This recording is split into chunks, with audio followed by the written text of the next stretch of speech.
Pass it on. Ready to go, Steve? All right, folks, I'm going to call this special meeting of the Midcoast Community Council for Tuesday, April 28th, 2015, into session. Will the council members please introduce themselves, starting with Dan? Dan Haggerty. Chris Johnson. Dave Olson. Laura Stein. Lisa Ketchum. Thank you. All right, we'll start with Board of Supervisors report. Do you have anything you want to go over? Only one. Today at the Board of Supervisors meeting, Supervisor Horsley requested to continue the 7th Street fence item. That's an issue that you are all familiar with. There was a decision made by the Planning Commission that was then appealed, brought forward to the Board of Supervisors. Supervisor Horsley requested a continuance of that item.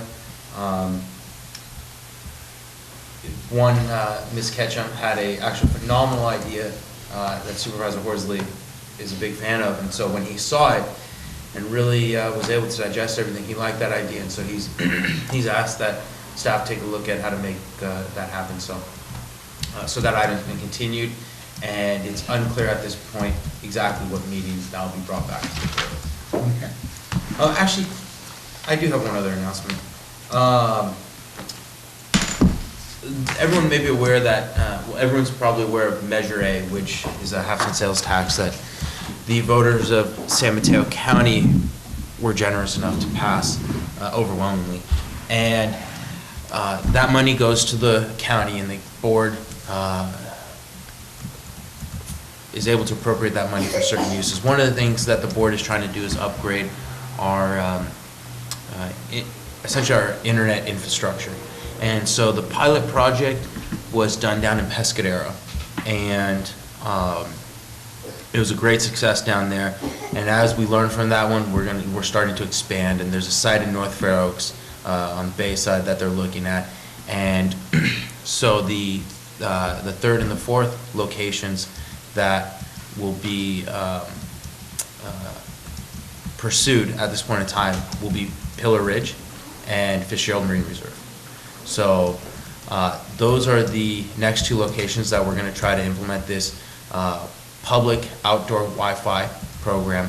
We're exceptionally pleased with how everything's been going, and so we're looking forward to having the opportunity to serve these two new areas. I know in particular Parks, what we're excited about it is what's called a interactive ranger.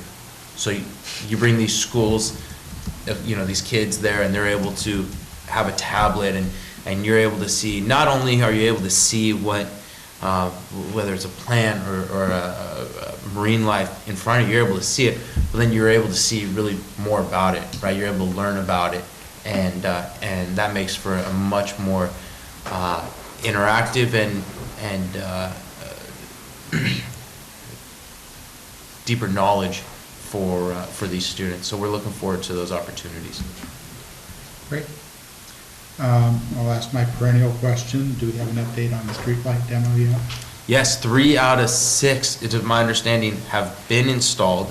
They are not up and running though. So 3 out of 6. So this It's progress. See, I learn with each project, I'm able to learn a little bit more about what happens. So we install the light, and then we contact PG&E and we say, hey, the light is installed. Can you put it on the grid and get it going? And then PG&E has to agree, or has to approve it and flip the switch. So the last notice I received was today from DPW. 3 of the 6 are up. I'm not sure if any more were installed.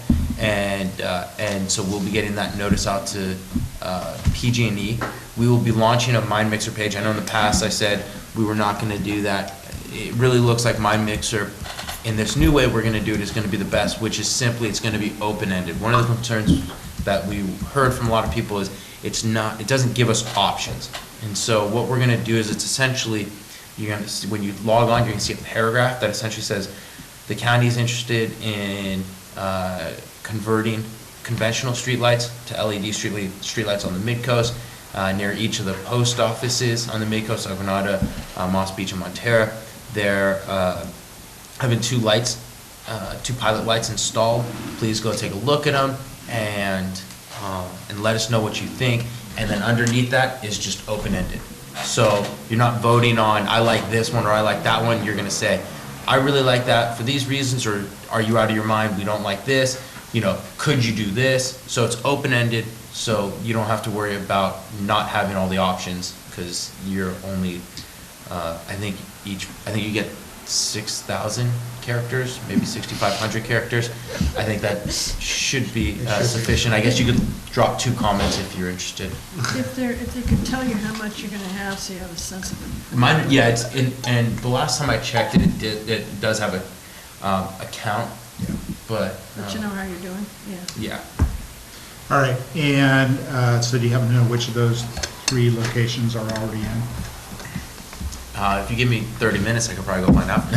It's okay. No, I don't know right now. Let us know when you have it. Yeah, next meeting, I'll be able to provide you with a full update, and hopefully by next meeting, the lights will be up and running, and we'll get Mind Mixer going as well. And a suggestion on the Mind Mixer page is to put a map that shows the locations of the lights. Yes, yeah, we'll be doing that as well. We'll also be sending out a next door notice. So yeah. And we'll do that too, and we'll probably try and get the Half Moon Bay Review to say something. Great. So, great. Thank you very much. Any other questions from the council? So we don't have any, you don't have the locations, any of the locations now, is it? Post offices. Yeah, Okay. but I couldn't give you the exact, I But couldn't give you the near the exact. post office in Montera, El Granada, and West Beach? Yeah, That's the commercial side, and then as far as the residential? both are at the post offices. Just not right next to each other. Yeah, so. 6 total lights. 2 at each location. One, which is a bright, it will be a whiter light than a conventional street light, and the other one is going to be a LED light, but it actually has an amber chip in it. So it has a chip in it that will bring the temperature down, which will give it the appearance of a conventional streetlight. It still saves on energy and CO2 emissions and cost, not as much, right? The way LEDs work are the higher the temperature, the more costs and CO2 savings there are. The lower the temperature, the lower the savings. So this amber chip, you're gonna have lower savings, but it will give an idea as to what some of the possibilities are. And do you have the temperature color?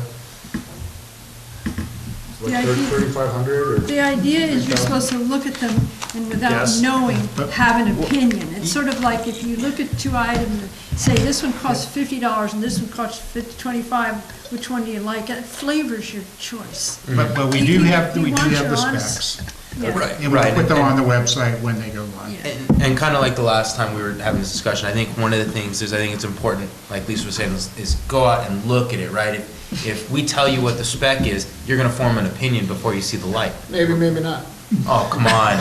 Well, you will- You know, so, And look at, it would be good if people who have a strong concern, look at them in all 3 locations, because they're going to be Right. different. And look at them early in the evening and when it's full dark. That's what Right. you really want. It is a useful exercise to look at them first before you look up the colors, temperature. That will be available, but I think, before you know that, it's good to see what you think. And then go see what it was.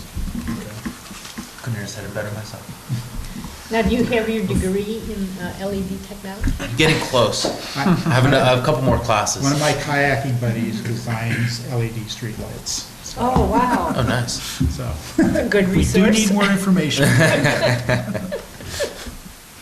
Okay, anybody else have any questions? All right, we'll close the Board of Supervisors report and move on to public comment. I have one slip from Bill Kehoe, so Bill, you're up.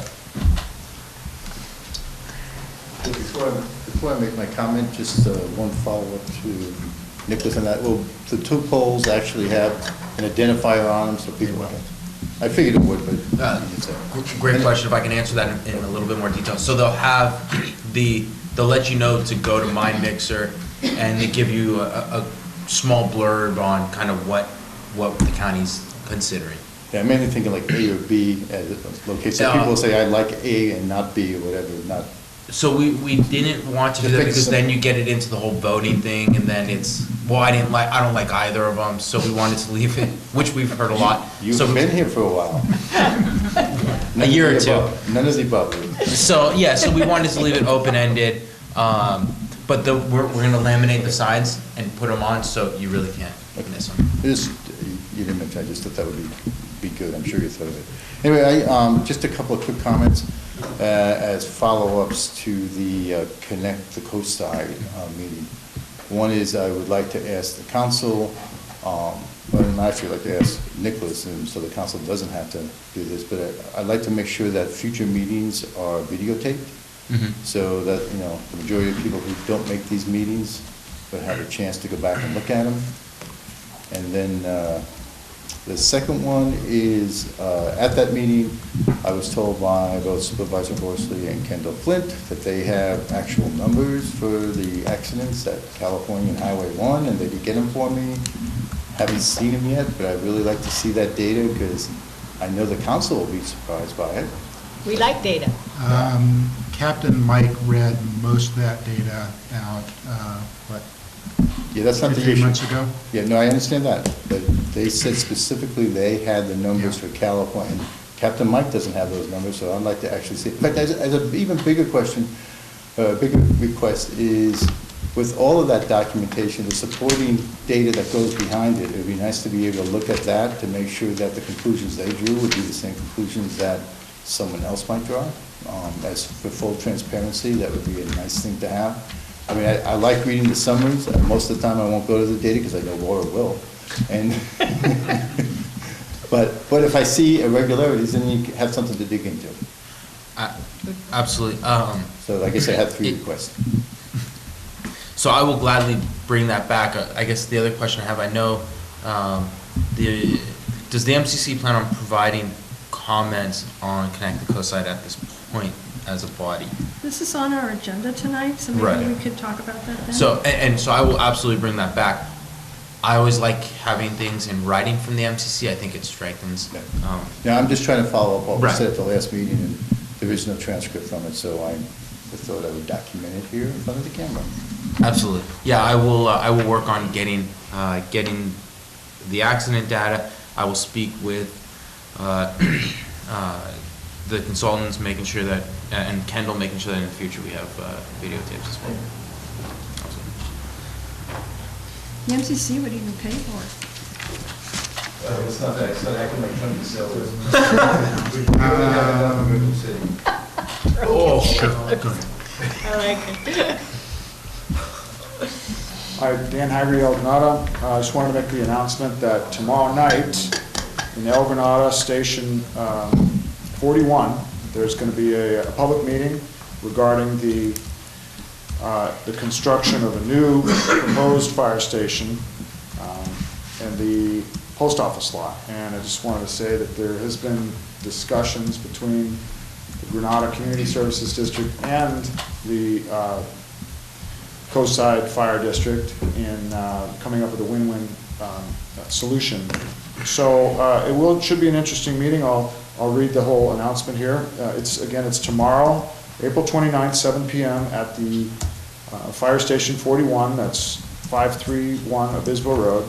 Join us for a public meeting to learn about the proposed construction of the new Coastside Fire Protection District Fire Station 41. The station is currently located at 531 Abisbo Road in the El Granada community. The district is planning to construct the new station on Abisbo Road south of the existing fire station.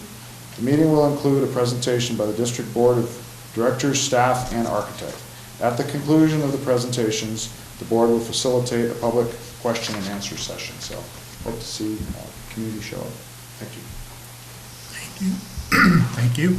Does anybody else in the public wish to make a comment? All right, I will close public comment, and we'll move on to the consent agenda unless somebody wants to pull it off. All right, the consent agenda items tonight are the approval of the minutes for April 8th. Can I hear a motion? I provide a motion. All right, and a second? I'll second.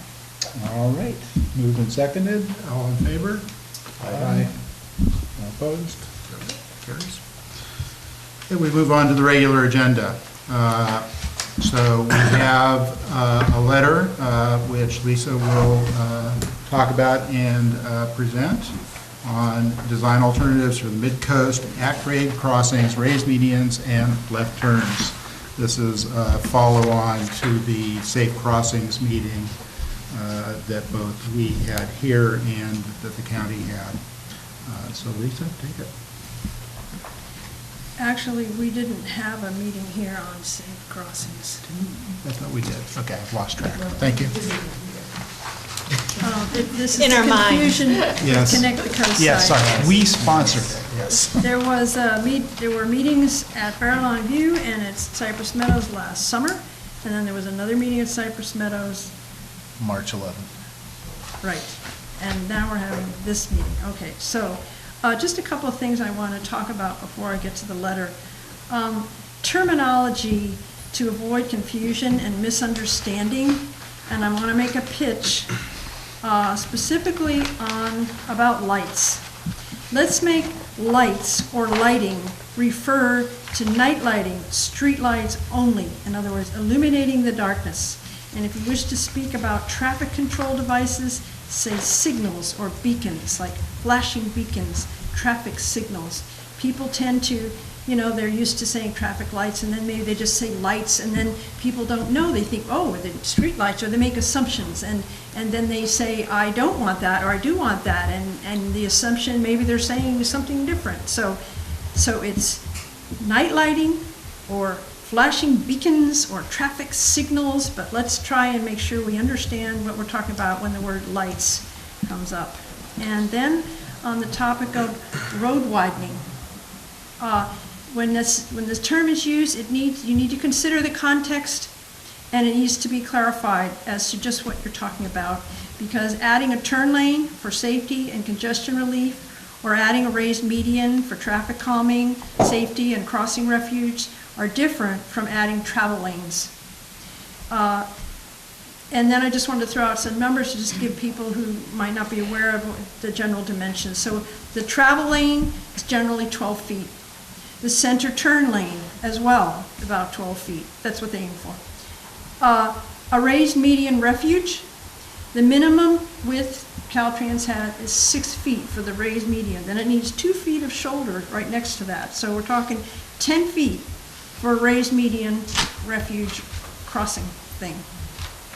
And so if you have already, such as in Moss Beach, a center lane, which is used for left turn lanes, that's 12 feet wide, if you're willing to give up one of those left turn lanes, you could put a raised median crossing there, because you've got the 12 feet, you only really need 10, so you wouldn't need to widen the road or disrupt things. So, but if you wanted to have raised median where there was no center lane, or whether you wanted a continuous raised median to provide more traffic calming and offer other opportunities for crossing elsewhere, then you would need to add an additional 10 feet to the width of the road, 5 feet on each side, or whatever it is. Another thing to consider is the shoulders, which, outside the fog line, Caltrans says 8 feet is required, but we clearly know that that's the first item they will fudge on. I mean, they get down to like 2 feet places, or 4 feet, or 6 feet, or whatever. So I think there's, if you were going to ask for like, if it was a question of if they went the full 8 feet, they would be impacting something expensive. You could say, well, maybe we can make do with 6 feet here, or whatever it is. Just saying. Okay.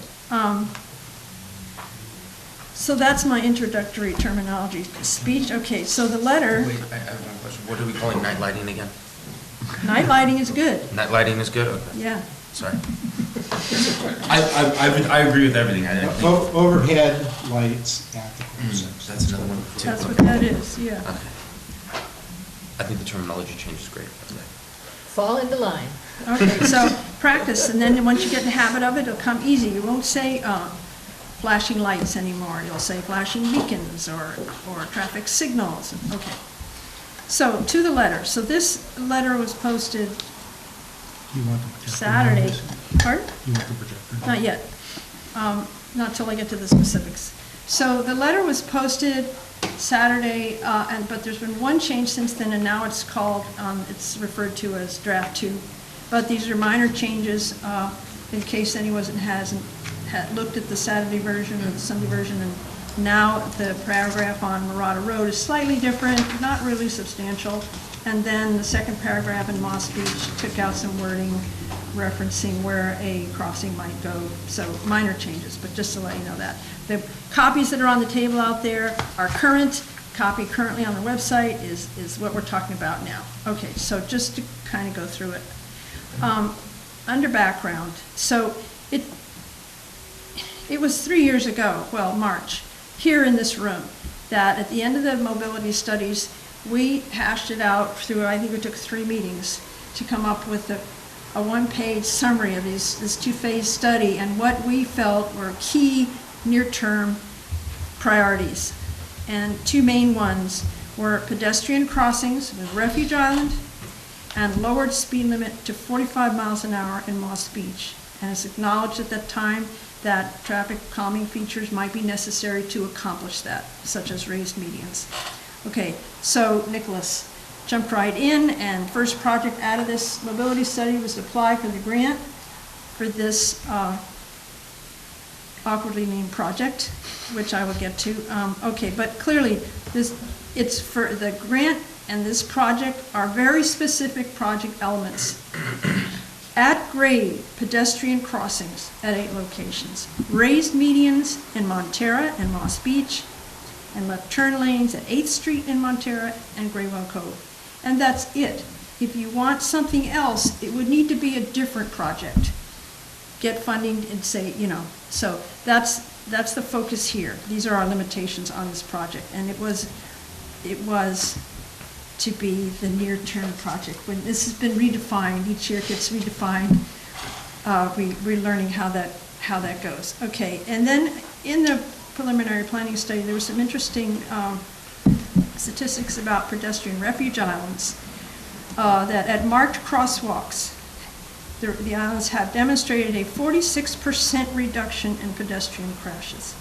At unmarked crosswalk locations, pedestrian crashes have been reduced by 39% with the raised median refuge islands. And then installing raised median refuge islands on approaches to unsignalized intersections that had the most impact, reducing pedestrian crashes. And I take that to mean it's more effective than flashing beacons overall for safety. Okay, so that was interesting. So then moving on to process. So we had a list of suggestions here on how this could be improved going forward, or other projects or whatever. And so the first bullet is about the project name, and someone had suggested calling this the 5 Crossings Project. It's clear that we need a nickname. We need to pick a nickname early on, because even if you, as I struggle to do, stick to the crossings, medians, left turns, so people know what we're talking about. That's long too. And was it 5 crossings, like 7 Bridges Road, so it has a sort of, okay, oh, somebody remembers that song. Okay. Second point being differentiation. Well, I'm not going to get into that. Earlier and more frequent community input in the design process would be useful. We've had, okay, the next item, clearly understandable 1-page summary of each location. This has to do with, the documents and helping people review it and make their decisions. Close adherence to the concept plans of the mobility studies. More modest design proposals in that this second go-round had, basically it was a choice between a bare minimum and a kind of overboard in some locations, a maximum project, and then so you expected to choose and so maybe adjust that range more to something more near-term realistic. And then more robust public evaluation of the alternatives. Okay, then getting to design alternatives. Public acceptance is highest where safe crossing opportunities do not add to traffic congestion. Raised median refuge islands are the key to this, I think. And also that there is a concern that a proliferation of painted crosswalks and flashing beacons will add to congestion and detract from the scenic quality of our rural highway. And then on the subject of lighting, it's clear from the accident statistics that night lighting is necessary for high-speed highway pedestrian crossings and raised medians. Dark skies are important to Midcoast residents. Please specify downward directed lighting with direct rays confined to the roadway. Also consider a dimming option, such as out, in Graywell Cove or things like that. But it's clear that even though people do express this concern about light pollution, it seems that from these accident statistics, if there's one place you need night lighting, it's along the highway where people are crossing the road or where you've put medians that could be dangerous to motorists. Okay, now getting to specifics. Murata Road, maybe you could turn the projector on. Mainly the comment on Murata Road is that I've just got input from a lot of people that they don't really see a need for a crossing there. And just to say, this letter I sent out an earlier draft to lots of people in the community and incorporating these things, and it's like it's a balancing act. So everybody, probably there will be things in here that somebody will disagree at some point. Okay, so Moss Beach. So when is it going to find me? Oh, I know, I have to wake up my computer. Let's try this.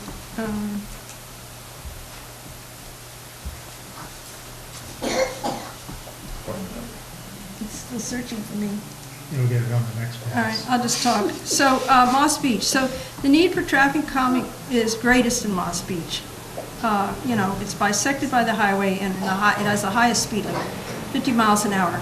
The Mobility Studies Action Plan places a high priority on reducing the speed limit in Moss Beach and notes that raised medians and other traffic calming treatments may reduce prevailing speeds, a precondition for reducing the posted speed limits.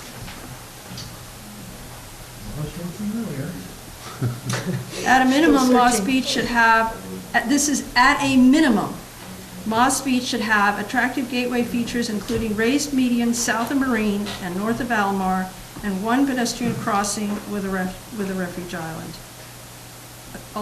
Alternative 1 in Moss Beach does not reach this. Yeah. It should at least show the Yosemite thing. Yep. Should I unplug it, plug it in again? Yeah.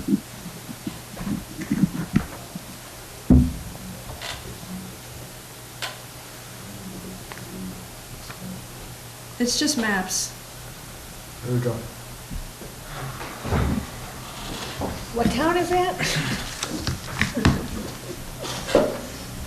So I have bunch, those are the 3 alternatives in Moss Beach. I'm sorry, it is busy, but it's complicated. So which map do you want to look at while I'm talking about Moss Beach? Anyway, so alternative 1 does not reach the minimum that it doesn't have that is really confusing. All right. It provides no traffic calming and. What is it, alternative 1? What's there, just so people. Alternative 1 and 1A and B is the 2 top ones. And there's a crossing, 1A has 2 crossings, just crosswalks with the flashing beacons at Virginia and California. And, 1B has just a crossing at California, and then Virginia is closed off via paint on the road. You can no longer make turns there. And, which seems like a gratuitous intrusion, but anyway, that's just me. And then alternative 2 is the one with the full-on raised medians from one end of town to the other. And that provides you the opportunity there. You see at Virginia, there's a median refuge in the middle of that closed-off portion of Virginia. And in that case, there are no flashing beacons. And I want to say that when I was at this late stage of the game, looking closely at these designs again, and everybody I talked to, without exception, did not realize that all the alternative 2s had no flashing beacons. All this time, they weren't there. And you looked at the map and it had the little crossing guide, but that was just a sign, it wasn't a flashing beacon. So, yeah, the only place that there was a flashing beacon with alternative 2 was at the lighthouse. Anyway, so I was talking, and in contrast to the alternative 1 in Moss Beach, which doesn't have any raised medians for traffic calming, alternative 1 in Montera has 2 sets of traffic calming raised medians, bracketing the 7th and 9th and 1st and 2nd, which are attractive and they don't require road widening. And so the question here is, if that's possible in Montera, why isn't it proposed in alternative 1 in Moss Beach, which has greater need for that? Restricting highway access and turning movements, such as at Virginia, proposed here, is to improve traffic flow and safety. And the issue, one of the issues here is that there are a number of broadside collisions in Moss Beach, and presumably that's people turning out from here, there, and everywhere and getting hit. But the point in the letter is that you might consider that the long delays entering the highway from the side streets, the cause of the broadside accidents may be due to exasperated motorists turning onto the highway in an unsafe manner. Closing some street access without nearby access improvements only shifts the traffic to other intersections, worsening the delays there. So that is an issue. So then I had a proposal asking for them to consider conversion of left turn lanes to acceleration lanes to aid left turns onto the highway, that this should be evaluated in 2 more locations of Moss Beach. Already, that was proposed for Cypress. It was widely endorsed, and the traffic consultant said, yeah, that works out, the traffic counts worked out, and so that's going to happen.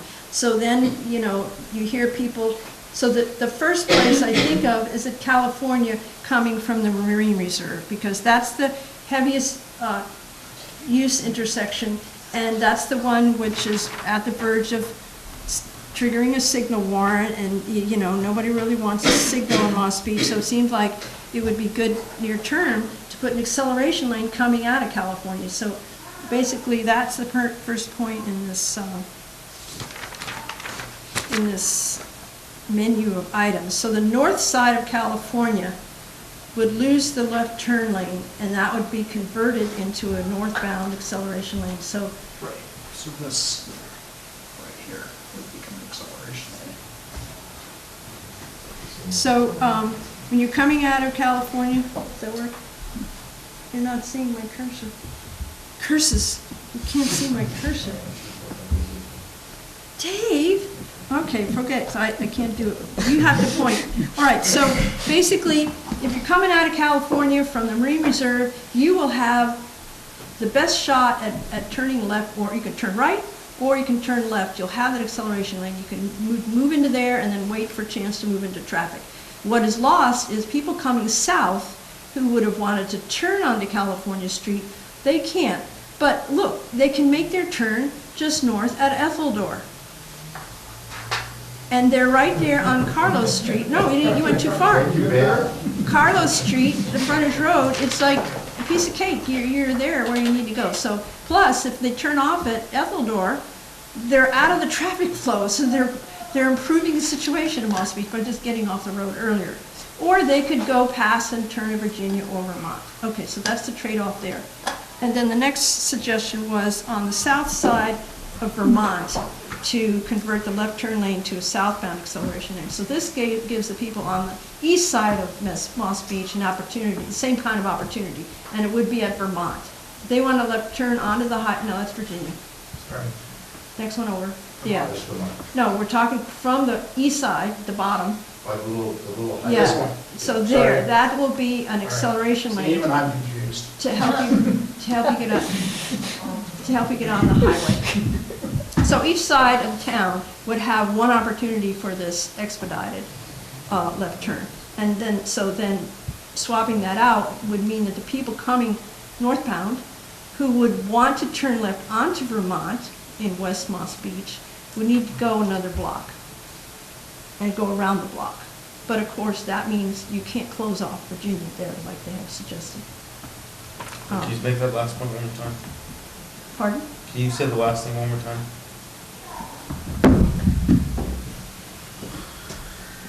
Make this an acceleration lane. Right. You lose this left turn. Right. So people who live here, they need to go one more block and turn here and go around the block to get to their house. Okay? But you can't close that off because you have to be able to turn left there. You can see up there. Okay. And both of these don't have to happen. You can have the one and not the other if this didn't work.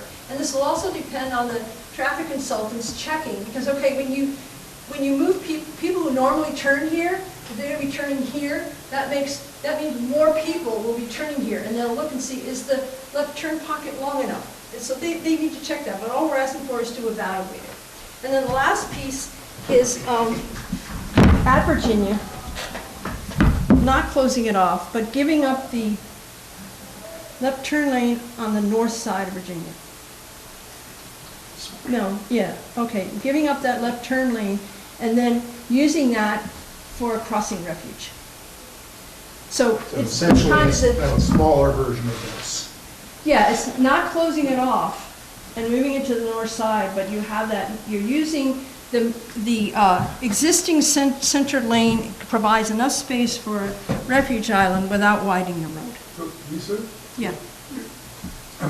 since I'm not intimately familiar with you seem to be picking different things from different items as you talk. Do you have an overall recommendation in mind that would be represented by some singular diagram that's not up there? Or are you making critiques of each of these separate solutions? This is a packet, it's in the letter, it's a packet, it's a bulleted list of items. Yes? And it just says, north side of California, convert the left to northbound. Do that. South side of Vermont, do that. North side of Virginia, do that. And then it says, this is the record, southbound left turns would be diverted to Etheldor in Vermont. Northbound left turns would be diverted to Virginia and California. Valamar would not be affected. I think the answer to my question is no, there's no diagrammatic representation, and you have points. I spent a week writing this letter, and I didn't get to do a diagram. Lisa, And, it's yeah, not a critique no. of what you're Yeah, saying, it's just trying to understand. It's a what- little tough to draw. The answer is you're right, there's no. I did put the, yesterday or whenever, I put through these maps in because I thought, this would help in that maybe we should have been looking at that one on the right. So it's easier to understand. Would that turn still be allowed going west on California to south on Highway 1? Coming off of the hill, headed down to Castle Bay? The only From thing- what we described, yes. On California, Okay. well, this isn't, don't look at that because that doesn't exist. Okay. That doesn't exist. This is Carlos that's closed off. So, no, nothing will be eliminated for California coming this way. You can still turn left. You won't have an acceleration lane there, but you can still turn left. If you wanted the help of an acceleration lane, you can come down and do it here. So, I'll make my comment in both But fundamentally, it boils down to what can we do without changing the width of the highway? It basically involves almost nothing but restriping except for the one narrow median that would replace a left turn. Well, these proposed changes of left turns to acceleration, they could happen in either case. Yes. If you had the continuous raised medians, you could still do that. And like I say, I think the most important one to look at is at California, because that's the one where they're threatening a traffic signal there. And maybe that would help postpone that situation. Could you then just go back to one of the previous diagrams and review California for one? Review what? Just at California, do you have an acceleration lane? The- Your recommendation is, I understand, but I'm trying to. The acceleration lane for no, there are no acceleration lanes now at all here. Correct, okay. None. So what we're proposing is to have one for California come out of the Marine Reserve and go north. And that eliminates the opportunity to turn left onto this side at that intersection. But you still have all the other intersections where you could turn left and go. So that's where you said they could turn left at Malamar if they were coming Yes. north to south? Yes. The only left turn lanes eliminated is at California and then also at Virginia if you put the crossing there. Okay, on to the lighthouse. This is the concept from the mobility study, and this is the two alternatives. Just tell me which picture you want. So basically, the letter says, this is an important highway crossing of the coastal trail and must be considered in combination with the essential east side trail connecting 14th and 16th across the ravine that divides Montero from Moss Beach. Yeah, yeah, right. Basically, the berm that crosses the creek. Without improvements from the lighthouse to 14th Street, the coastal trail is unconnected, and so is everyone living in Montero who wishes to reach the rest of the Midcoast without their car. Evaluate conversion of the southbound left turn lane at 16th to northbound acceleration lane from the lighthouse and Montero Water Sanitary, which has significantly higher traffic volume. Does that make sense as I just say it? So currently you have left turn lane going into 16th Street. And what we're saying is this space could be better used as a acceleration lane for this traffic, which is much higher. And another, then 16th Street people would just have to go around the block or something. I don't know, what, 3 houses there? So what do you do if you want to do a left turn at 16th? Where? If you're southbound and you want to do a left turn at 16th, what do you do? Well, I think you could still turn left there. You could sort of slip into that acceleration lane and wait. People have been doing Or it you for go to- 75 years without a left turn lane. Yeah, I mean, they just up got the until left turn 2 lane a years couple of ago. years ago. There- Or they could go to Carlos and then, or they could go to Carlos and come back on that dirt connection. It's just a suggestion. We're just saying that, to evaluate that. What? Yeah, wait for the comment section. Okay. I want more than 3 minutes, because each one of these is 3 minutes. I'm sorry. Can we do it in 2 3-minute chunks? For sure. And I'll give everybody a chance to have a bite. Thank you.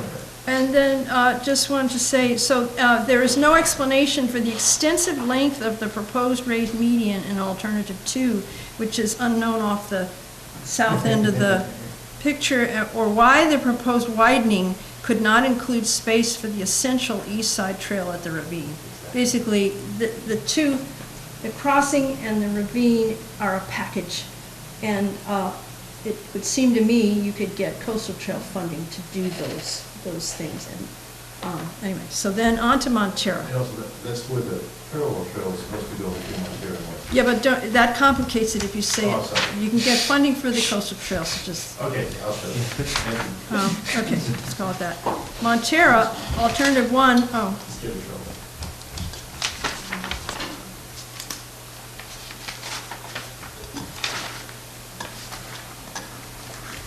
Alternative 1 provides raised medians at the town center entry points, south of 9th, north of 7th, south of 2nd, and north of 1st, as traffic calming warning to motorists, and does not require pavement widening, retaining walls, drainage improvements, or utility relocations. I didn't even realize this. At the meeting at Cypress Meadows, when they had the presentation, the guy just said the difference was alternative 1 had crossings and flashing beacons, alternative 2 had raised medians. I didn't even realize there were raised medians in alternative 1. Can you identify the side streets? I can't read the locations. So this is the Coast Narra, this is first, this is second, where everybody coming south turns into Montero. All right, let me just finish looking at this, and then I'll point out some things there. The problem with alternative 1 in Montero is that the official crossings in this alternative do not provide the safety of a median refuge, which we would definitely prefer. At 7th Street, the mobility study locates, is that the mobility? Where's 7th Street? There you go. At 7th Street, the mobility study locates the crossing refuge on the north side, where the proposed 8-foot wide raised median is located. So that's worth looking at. And then at 2nd Street, The mobility study locates the crossing refuge on the south side, removing the conflict between pedestrians and heavy southbound left turn traffic onto Second Street. This is what I wanted to point out. So, they talk about consistent edges, is that the term they use? For the highway? And you see that, and we know in real life we have a consistent edge along the front of the restaurant, but then you see this sloppy business down here, and then this whole big open parking lot. So this sort of thing here is just like really hard for pedestrians, and it's like, if you follow this concept, we're crossing here, you see they filled in and narrowed this opening to control those exits, and then this makes useful space, just makes it safer for pedestrians, safer. They could fill this in and make a uniform edge, which doesn't have to be curved, it could be a white line, whatever, but, and then you could look at the crossing. So that was a comment. And then the last one is Graywell Cove. That's a similar concept that Safe Parks was talking about at the North Montera Beach parking lot at the Parks lot. So at Graywell Cove, there is a 12-foot wide mid-highway buffer area at the crossing location. And so it just seems like it's worth looking at, could you have a raised median refuge within that area, which would enable safer two-stage crossing without stopping traffic? So that's my presentation, so we can move on to questions and further discussion, however you want to handle that. Let's start with the council. I had a lot of input into the letter, so I don't have any questions at this point. Erin, do you have any questions? I actually do. So is it possible to pull up the Can you come closer to the mic? Yeah, sorry, I'm trying to stay out of the way and talk at the same time. Is it possible to pull up a map from Montera? Which map do you want? Oh, that would show 7th and 8th Street. I think you had one in there. Yeah. Okay, so, well, it interests, I can't even figure it out on this map, so anyways, but. Well, I can point. There we go, there we go. Talk. Okay, I can do it this way. So an interesting thing happened on Sunday night when we were coming home. So there's, and especially because of the dream machine's going on. But it's looking like that literally every Saturday and Sunday regardless. So what's happening is that there's so much traffic, people heading northbound going into Pacifica, that what they're doing is they're turning off of the highway and they're going down Main Street to cut back in over at La Costanera.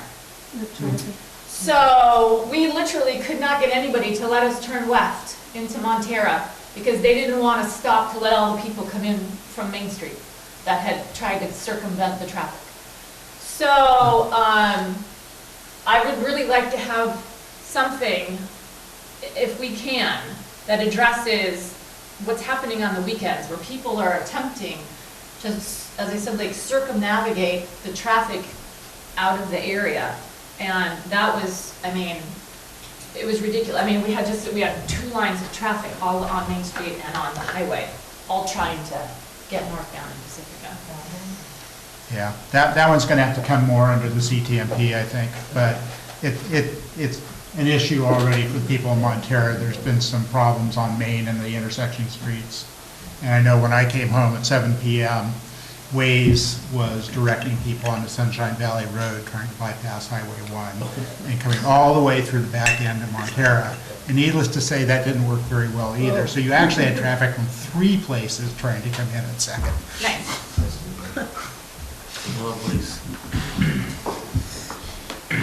Okay, and then just one other quickie question. Graywell Cove has, and I don't know again if this is the right spot. The sort of that's a lovely picture. I was going to say, where's Graywell Cove?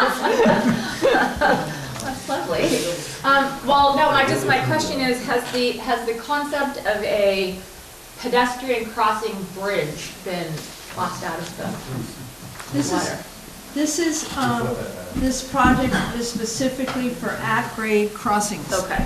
And a bridge would be a different project. Okay. Can't happen here. Okay, all right, thank you. All right, Laura? No, I don't have any questions. Chris? No questions. Dan? I have some comments, but no questions. Well, keep them brief, go ahead, and then we'll turn it over to the audience. If they're long ones, perhaps we can do it after the audience. Is your mic, you conscious of where your mic is? There we go. Yeah, I have some comments, but no questions. So, one thing, Graham Cove, since you have the slide here, that we currently now have the traffic signal at the south port of the tunnel right here. This area I've witnessed busy weekend times, a bad pinch point, a choke point, if you will. And I'm thinking of, you know, that we should consider possibly having a no left turn sign here going out southbound, because if somebody needed to go southbound, they could easily go up north and make a U-turn. And this would open up some extremely valuable real estate for a raised, a little bit more safer crossing where we need it for the pedestrians. So, Yeah, Brian, let me just point out a couple things. This is from the mobility study. I know it looks like it doesn't look like the other sketches, but this is what they conceived of in the mobility study. This is the proposal that we're looking at now. So it's a little bit shifted, the crossings further south, and you'll notice that it looks like the entry to the parking lot has been moved to the middle, perhaps. Yeah. But basically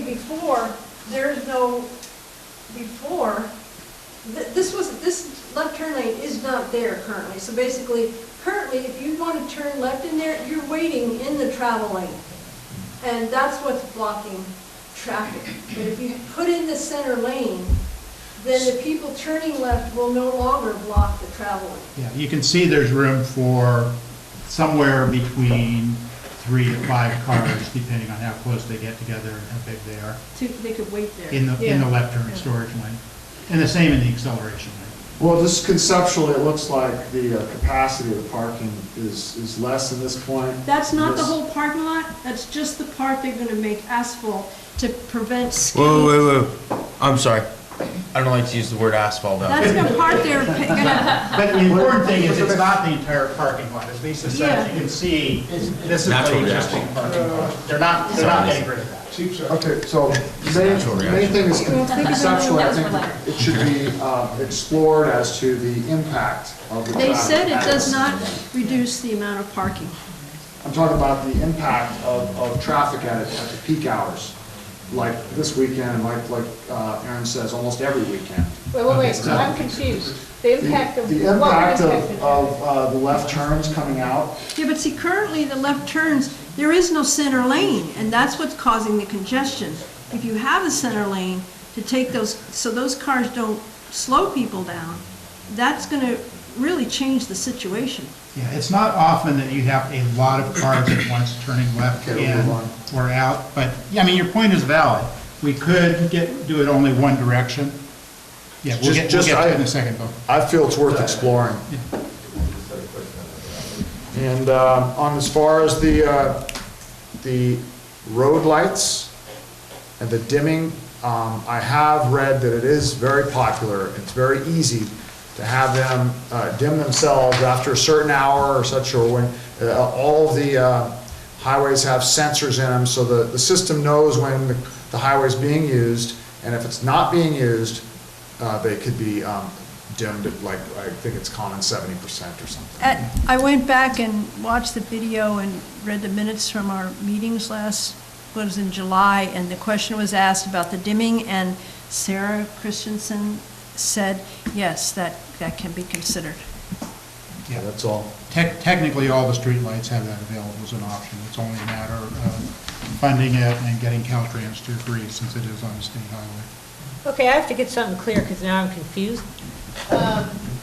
Okay, so if you're coming out of here and you're turning left, then you will wait, you can wait here, right? Yes. Before you merge in? Yeah, So- just like the existing lane in Montera. Okay, so Dan, which part of that is, Okay, so if you have gridlock coming this way, and you have cars turning, it's gonna slow and back this traffic up more. It's gonna have an impact, especially like right after sunset, when everybody's leaving at the same time. It's just, I have witnessed congestion in this area, which has affected traffic backing up in both directions. Yeah.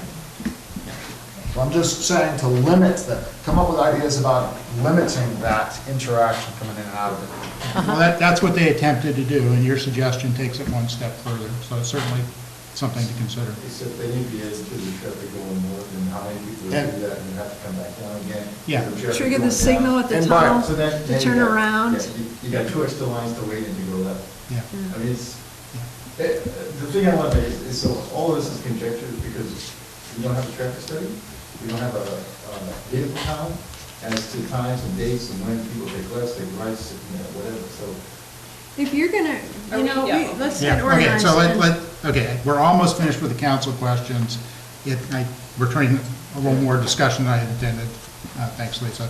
So, anything else, Dan, before we turn it over to the? Just that I think it would be a very simple crossing to, as it's listed here, the north side of Virginia, removing the left lane, allow for pedestrian refuge island and that. It would be a very simple crossing and effective and safe.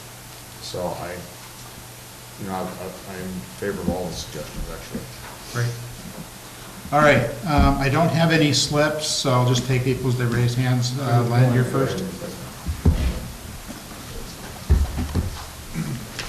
Len Erickson for El Granada, a return, but I just wanted to ask 2 initial questions. One is to Nicholas.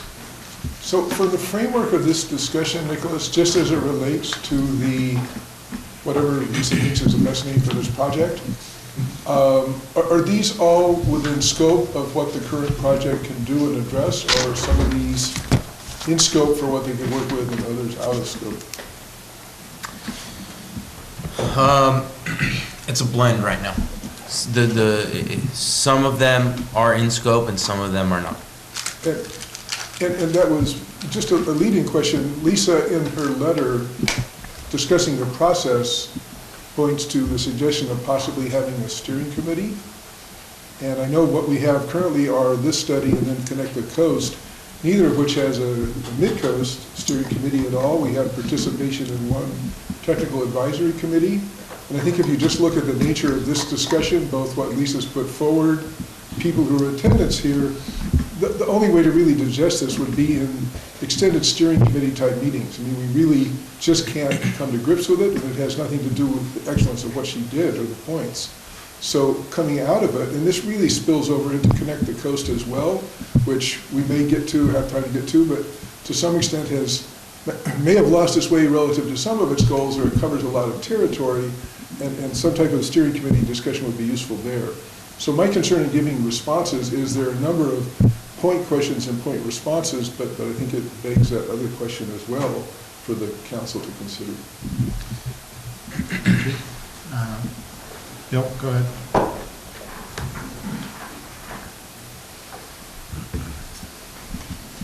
Thank you, council members, and thank you, Lisa. I know this was not an easy letter, and it was extremely thorough, and I, just off the top, I agree with at least 90%. Hey. That's really good. I just have a couple of little comments, and so I'm going to try and get down in order. And actually, for the record, Lisa and I exchanged emails, so she has more detail. I don't know if she shared it with the rest of the council. Okay, but so what I just heard now, I think, is when I look at the beginning of this letter, the suggested left turn lanes are just suggestions, but wasn't part of the original scope that you have listed at the top, right? You did modify the scope. Let me rephrase it. So at the for background, you say at grade, raised medians, and just the left turn lanes at 8th Street and Gray Rail Cove. So the ones in Moss Beach were not part of this. Are they now part of it? There are already left turn lanes in Moss Beach. Correct. And when, last summer, when we asked for the acceleration lane at Cypress, which hadn't been in the, accelerations weren't in the scope. Okay. And they allowed that to be there and analyzed it, and, so now I think even in the PPS, it says, the preliminary planning study, it says it includes acceleration lanes. So that's not, all we're talking about is changing the arrow. Right, and I'm trying to go someplace different, but, okay. If I could maybe provide some information that might help guide you. The addition of acceleration lanes or new left turn lanes or transforming existing left turn lanes to acceleration lanes, given that they are really in the spirit of what the project was, right? Those should not be viewed by the funder as out of scope, right? Okay. Because the way these projects work is you apply for a specific project, which we did. And in the case that a specific project is not, say, implementable, then the consultants are to develop a project that meets that spirit but is implementable. And one of the issues, now I'm going to go into a little bit more detail than what you're asking, but one of the issues we ran into is that Caltrans did not actually comment. Caltrans did not review and comment on the Highway 1 Safety and Mobility Improvement Study to the degree that they really should have. So when they ended up signing off on the Highway 1 Safety and Mobility Improvement Study, they did not raise that some of the projects and many of the projects in the study, to the extent shown in diagrams, is actually not in compliance with their regs. So when you look in the Highway 1 Safety and Mobility Improvement Study, you say, why can't we do raised medians? Caltrans was part of this process, they funded it. Well, the answer is because they didn't provide the necessary comments at the time. And so that's why necessary modifications are required. Okay. So where I wanted to go to with that is it's very complicated in blocking off one street and weighing that against an acceleration lane or what have you. And during all of this process, one of the issues I've had is that, especially the bigger ones over at Cypress, when we have all the real technical people there, no offense to anybody on the council, who does an excellent job correcting all the technical people. But they sort of, give us 45 minutes to an hour and 15 minutes fire hose of all these options and overwhelm us, and then go put your magic dot someplace. And just in this simple thing of just doing the crossings in Moss Beach, the permutations of whether or not you block off Virginia, whether or not you have an acceleration lane going north of California, yada, yada, yada, it really is kind of overwhelming to what's already the natural traffic flow that people have been living with, well, in my case, 30 years, Carl even longer, but a lot of people out here. And I'm not saying that it's good, bad, or indifferent, but there hasn't been a traffic flow study done. We don't know whether or not that will be a good thing or a bad thing. We might do all that, and the compound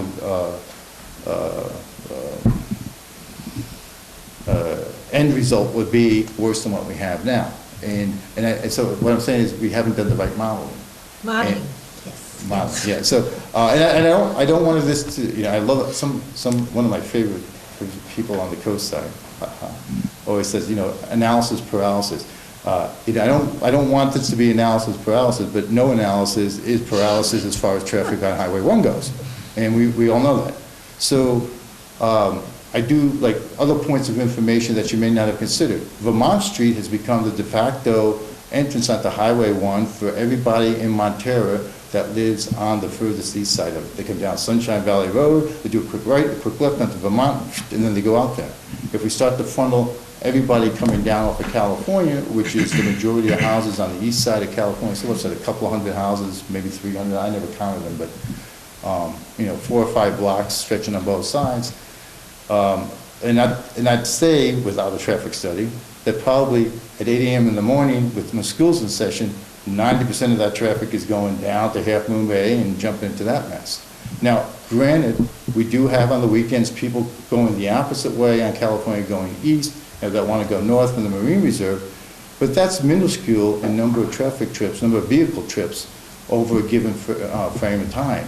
Now, they are visitors, so they're less familiar with the traffic patterns. They'll be more hesitant to squeeze in with Highway 1 when you're almost sure the guy's going to hit you, but they stop at the last minute. But we know that. That's going to happen. So just on, what I'm asking for is two things. One is, before we go ahead and offer suggestions that they might glom onto without further thought, is that these are can we make sure this is a suggestion, but we'd really like someone to go through and look out how they would impact each other, are there better ones, and also have a second or even third meeting, because although we have a fine crowd here tonight, there's 6,000 people that live in Montero and Moss Beach, 3,000 of our voters, and you know, we got to do it more than once, and I know you guys put in a ton of time, and I'm sorry, I'm going to ask for even more time on this, but this is big. I mean, this will affect the whole thing. Your goals are great. Nobody wants the traffic widened. 2 lanes, I agree with. Raised medians, 100% I'm behind that. Have been since my kids were really little, and unfortunately, they'll be out in the working world before this thing is done. So that's the Moss Beach one, which I'm most concerned about, because that's where I've lived for a long time. I'm going to make a quick comment about Murata Road, only because you told me I was the only person leaning the wrong way in the bobsled. That I had heard from, that's all. Okay, that you had heard from. Yeah. My concern there is the same concern I have throughout the Midcoast. What I want in Moss Beach for me, my family, my neighbors, future families that come with kids, because, you know, I know everybody wants to, you know, walk down to the tide pools, walk down to the ocean, and getting across Highway 1 in California is really ugly when you have a stroller. And I'm surprised more people haven't been hurt there. So Murata Road is sort of at the south end of that whole east side community development, from Medeo even up to, what's the other one, Magellan, thank you. There's a whole bunch of houses up there. I don't know, if you go to Google Map, I used to think there was like 30 houses. There's 100+ houses up there now. And I think there's also a lot of infill lots. I don't know what the future holds for development, but if there's development happening, it's going to happen in the infill lots first. So again, there's going to be more people, and all the attractive things to a family that want to ride their bikes or go to the beach are on the other side of that highway. So just to sort of push it off and say there's nothing, I would prefer to see it at Medeo, because that's kind of halfway between the bottom of that community and the top of the community. And it's also on more of a straightaway. Murata is on that curve, you know, a lot of overgrowth there too, so it's not a good line of sight. So, anyway, I'm putting a plug into it. I think something needs to be done about that. Maybe not in this go-around, but a safe crossing there is definitely needed. Lighthouse, and I think that's pretty much my last one. The other ones I agree with. Lighthouse and 16. So, and I didn't see it make it into this letter, but could you actually go back to that picture, the Lighthouse and 16? Because I wasn't going to ask you to go to the picture on Moss Beach, because it's just way too confusing. That's fine. Which one you want? Either one is, actually, the other one would be better, because you can actually see it. You see where Carlos is coming down, and then just north of that is where 16th Street comes in, and there's a whole bunch of land there that people in four-wheelers or whatever have driven over. It makes more sense to move Carlos all the way over to 16th, and then have 16th be the entranceway, the egress-ingress onto Highway 1. You're further out of the curve, so you moved it north. There's also a traffic pedestrian crossing there. You get rid of that suicide lane, which is stuck between 16th and Carlos, where you have the competing left arrows going head-on, which, you know, Caltrans, I know Caltrans snuck that in the middle of the night without any of our comments. So I'm not blaming anybody here, but like, who with an engineering degree would do something like that? I don't know. So- They obviously got seats. So that little dirt road is on private property. Oh, I didn't know that. That lot and the adjacent lot are owned by somebody in Pennsylvania. No doubt they inherited it. Oh, let's teach him about eminent domain in California. I know Supervisor Horsey is big on that one. Tell him he's got my okay. He's got my okay on that. Prescriptive easement. You know, and I just wanted you to know, I didn't know that either. I wanted you to know that after our last Connect the Coast Side meeting, separate projects, Yes, thank you. one of the first things I did was ask our consultants to evaluate how to close off one of those Yeah. and what impact that would have, because I know you've been asking about that for years. So one of the first comments I provided to our consultant was, can you please evaluate that? Now, we'll have to let them know that's private property. It sounds like that might not be an option, but I want you to know that I have heard you say that several times in the past, and so I pass it on. You're gonna, you're assimilating well to the good side. I'm on a roll tonight, I know. Really? And there was some other, just little things that were mentioned here that have now slipped my mind, so I will, I mean, in general, a good job. These kind of details, though, they need to be revisited, and the number one thing you can take away from all the time I wasted up here on you is that we need to have a few more meetings and just limit the scope. I mean, when we're trying to do the whole coast side with all these different things going on, it overwhelms people, it overwhelms me, and I just think if we almost take it, I won't say a single intersection at a time, but definitely a single community at a time. So like all the Moss Beach people will know, like, hey, this is your last chance or your second last chance to come and do that. Anyway, thank you for all the time and effort you put in. Thanks, Bill.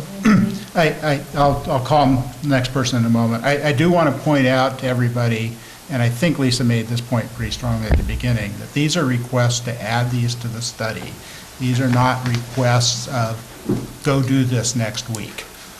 Even if we had the power, that's not what we're asking for. So when they study it, there will be presumably traffic counts, and there will be more meetings. The sentence specifically says, conversion of left turn lanes, accelerations, da-da-da, onto the highway should be evaluated. That's the ask.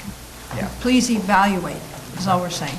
Yeah, and if we get the steering committee or more public focus groups, then I think the idea of doing a community at a time in meetings would be a really good idea. Sure, since I responded to you, you have a chance to come back. No. Actually, Fran was whispering in my ear, and it makes even better sense, because you have some community meetings where, people, neighborhood meetings where, okay, we're going to try and design this. And, maybe a little Play-Doh, a couple of little vehicles to drive on.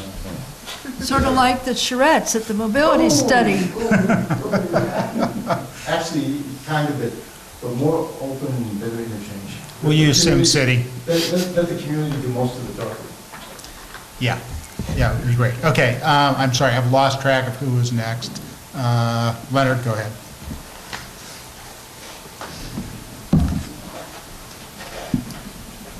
Good evening. Well, you won't hear me say this very often, so pay attention. Lisa, great job on this. Really, I'm impressed by how much time you spent on this, and the fact that in the limited time that I had available to even look at the draft letter, I didn't have any issues. So I have a couple of comments now, based on the discussion. Moss Beach is unique in the Mid-Coast in that El Granada has 2 access points. Miramar has, on the east side, basically 1 access point, and on the west side, about 3. Montera has, 3? And Moss Beach, with less than a quarter of the Mid-Coast population, has more access points than the whole rest of it combined. It's ridiculous. And I've stood here before and I've said this, and I'll say it again. It reminds me of the video games and Thrifty Drug that I played as an 8-year-old, where you have the steering wheel and you're driving along and there's things coming at you from all directions, all over the place. That's Moss Beach, and that's why it's so dangerous for pedestrians there. It's insanity.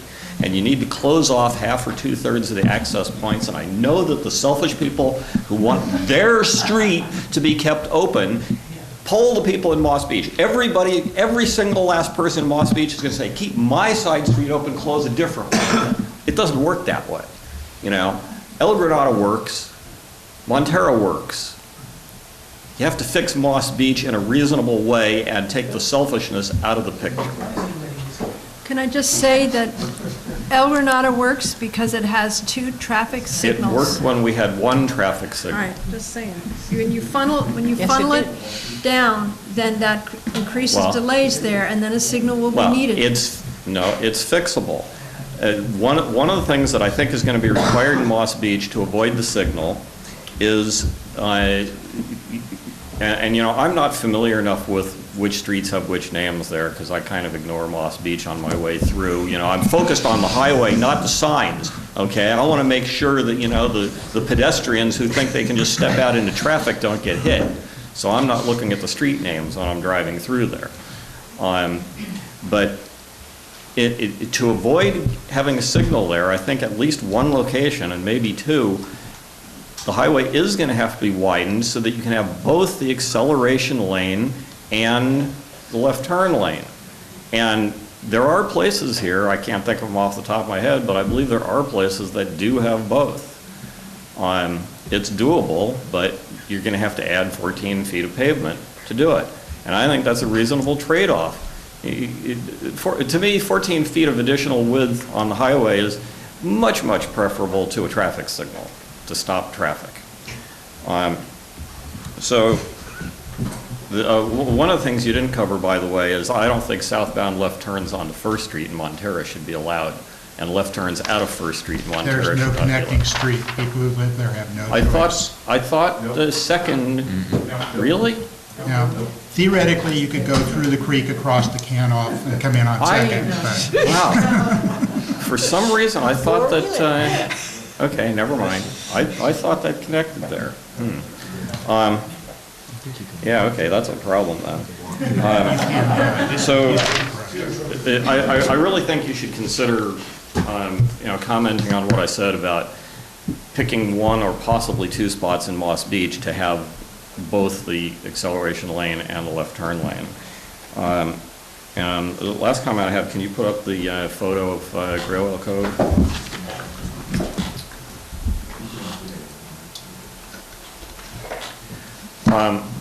I would really suggest, you know, after listening to the discussion here, that one thing that would really improve the situation there is to, I have to figure out how to translate to words what I wrote here.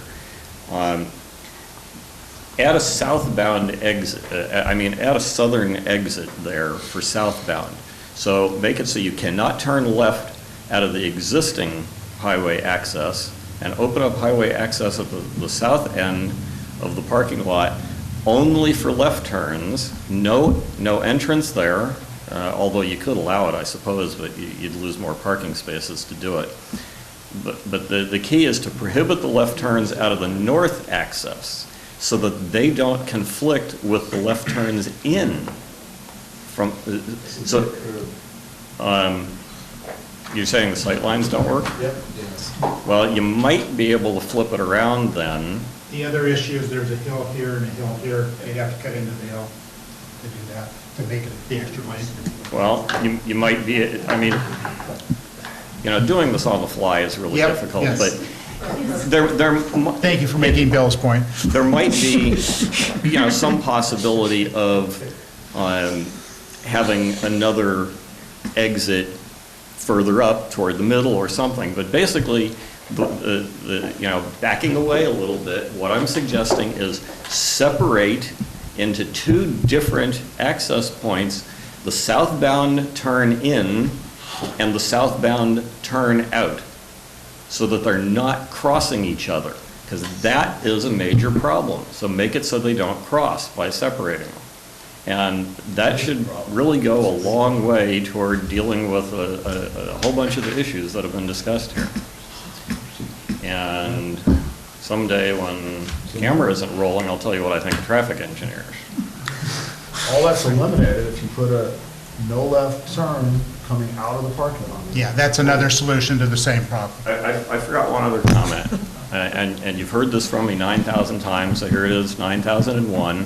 Nowhere on Highway 1 where there is not a dedicated lane for the purpose should be allowed to make a left turn off of the highway, because it backs up traffic and causes rear-end accidents.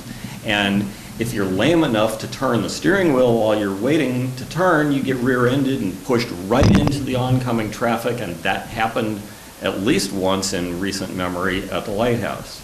So there should be an absolute prohibition of left turns when there's no dedicated lane for that purpose, and probably the same thing, no left turns onto the highway when there's no acceleration lane. And, you know, for people who think it can't be done, there's what, 6 miles of 19th Street posted no left turn in San Francisco. 19th Avenue. Whatever. I avoided San Francisco like the plague. All right. Before I get you, Len, Carl, you haven't spoken yet. Go ahead.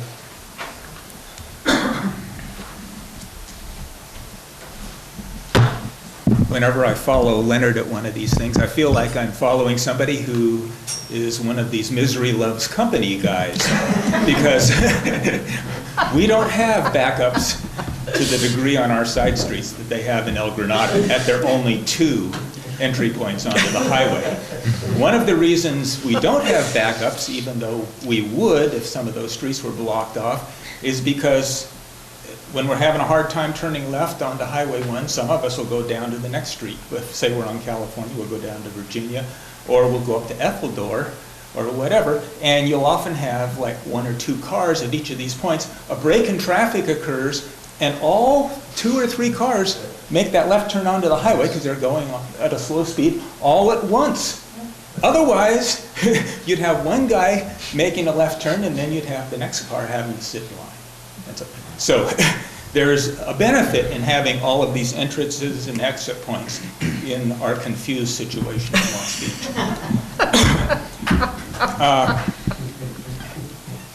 I'd like to just make a comment about definitions, because I think we get really going on, and this happened when the consultants had their session at Cypress and so forth.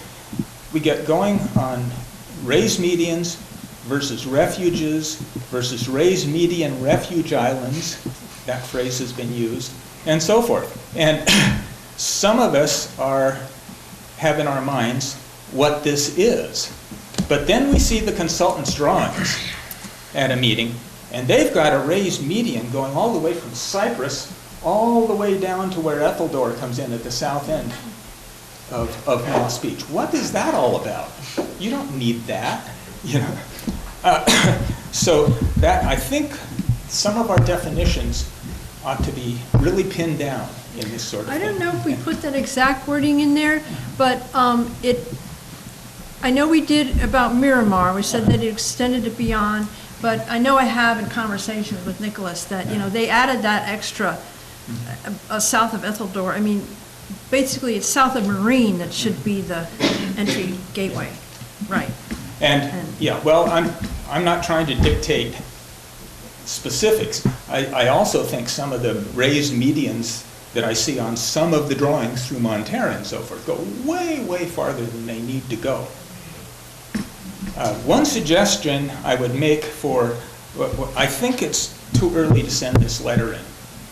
Even if it says all these words like evaluation and to please consider and so forth and so on, these consultants are going to narrow this stuff down, and they're going to say, well, you came to us and this is what you suggested, and we've now incorporated that. And you get down the line to a certain point where they then don't want to go back, circle back too much. And one thing to pick up on, Len, is I think we need to start getting an actual drawing of what we want. You know, you don't have to spend thousands and thousands of dollars on highly expert drawings, but I think a lot of people would be helped with graphics of these sorts of things. Another suggestion, I'd like to suggest that although all of these things interact, the turns, speeds, and so forth, that the concentration perhaps start, or at least have as its focal points, the safe crossings. And start in on those. Now in Moss Beach, I promised that Bill and I did not get together and bake cakes. And so I won't. What a vision. His first, you know, well, we might have been, was this one ever a cupcake session? I don't know. But when his first round of comments were made on the previous draft to this, his rationalizations for things were almost exactly mine. You know, and he only lives a block away, you know. but we had no conversations whatsoever. But a couple of the things that he referred to had to do with the psychology of what we're dealing with. And one of them used Surfers Beach as the example. And some guy caught me out on Montara Mountain the other day and took my picture, and I ended up in a Half Moon Bay review. And his question was, do you need a crossing at Surfers Beach? And I said, sure, because people won't walk 200 feet to cross at the light. And we know that's a truth. And so when we're locating these safe crossings, and if we can make those the initial focal point, we've got to keep in mind what people will be willing to do. And I think more of the 12 or 13-year-olds, 13-year-old boys, 12 and 13-year-old boys, who are the ones who've been getting killed in Moss Beach and Montara every so often, and remembering slightly what I was like at that age, and what most kids are, is you just aren't aware. I mean, your brain isn't fully developed yet as far as making good decisions. And this is actually true. Up into your early 20s, your brain isn't fully developed for making a lot of societal and mature decisions. And these kids, you have to consider, will these safe crossings actually be used by this most endangered population of people?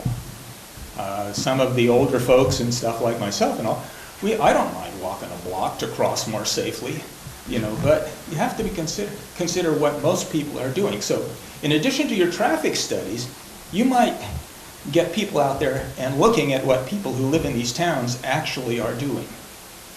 And I'm guessing that a crossing between California and Virginia, if it wasn't too much towards Virginia, but was really more like in the middle and so forth, it might actually be used by folks, especially if you had some direction to it. But I just want to say we have to keep in mind the psychology of what's going on. I didn't see anything on Surfers Beach here. Are we completely abandoning that? It's taken out of this project, and I think the idea is it needs its own project. Good. Because we can probably get somewhere if we don't do the Surfers Beach thing.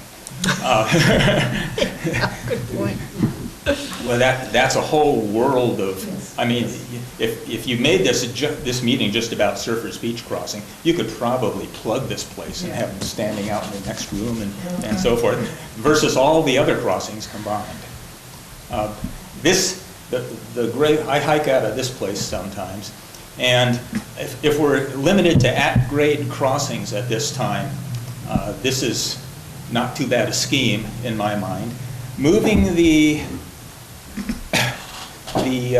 exit point to a more central location rather than in its currently more northerly location, the entrance and the exit to this, moves it closer to a curve, a blind curve right there that already for the entrance and exit points, because I'm coming out of there and turning south, it's already, cars are whipping along there pretty good. And it's already a jump to get there. The lanes in there, that acceleration lane for making a left turn out of the parking lot, I think is a good idea. That would help. And and there usually aren't so many people that would be filled up most of the time. Long term, since we're limited to doing things at ground level here, I think that if you're going to try to get people all the way up to where that crossing is at the north end of all of this sort of thing anyway, this is one of the places you should spend a little money on an overpass, a pedestrian overpass. So keep in mind that the left one is from the mobility study concept. The right-hand one is from this that's what they're currently proposing. Right. So the crossing is further south. Yeah, it is, but still, I think this is an obvious point where a pedestrian overpass, you're talking another 20 feet, 25 feet, whatever, to get up high enough on that little bluff there to have a rather easy overpass.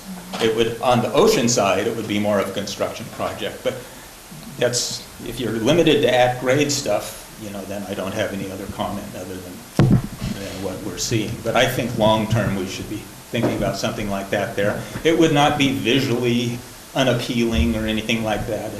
Like if you stuck one in the middle of Moss Beach or something like that, got those complaints. Right there, it would work out fine. That did show up in the CTMP study, by the way, as an outside possibility. Yeah. Okay, that's my comments. Anybody else who's not spoken, otherwise I'm going to let him go again. Len, you're up. I was pretty brief last time. I'll be brief again.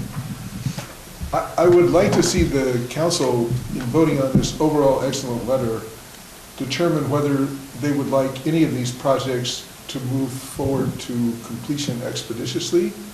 I personally would like to see them do it at Great Whale Cove and 2nd Street. I think those are about the only two that are ready. Not that there's agreement, but they're certainly within a framework where you could complete it. And I think both from a process standpoint as well as improvement, it's a good step to take. I think everything else, and most especially Moss Beach, and what Carl said about the Surfers Beach, really requires its own effort. I mean, there are just too many things there, and the letter just amplifies that. But I would like to see you try to carve a path of action. I want to hear from Nicholas what to do. My concern is there's so much here that we're sort of saying, boy, this is complex. We have no way to do it. And I felt in the beginning that those two could be moved forward. And I really would like to see both action and then the call for the steering committee. Thank you. Lisa, okay, go ahead. Oh, no, what were you going to say? I was going to say, we had some discussions during the process of drafting this letter about the fact that it wasn't necessary to have a plan for all of these to do any of them, that they could be done. The ones that are simple, non-controversial, not expensive, probably should be moved up in priority and get done while we're continuing to work on the rest. I don't remember if we actually captured that in the letter anywhere, Lisa. Do you remember? No, but I was hoping at this point that maybe Nicholas could have a turn because, he's seen the letter and had a chance to digest it, and maybe he has something to offer which would help people understand how the letter might be useful and what the time frame of that would be. I'm assuming that the reason we had the special meeting was because time is of the essence here. We need to get something on. Yeah. So, let me just make this last note.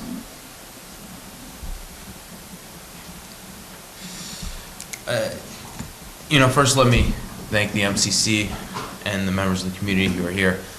The letters we get from the MCC are always extremely helpful, especially in the level of detail that you guys provide them.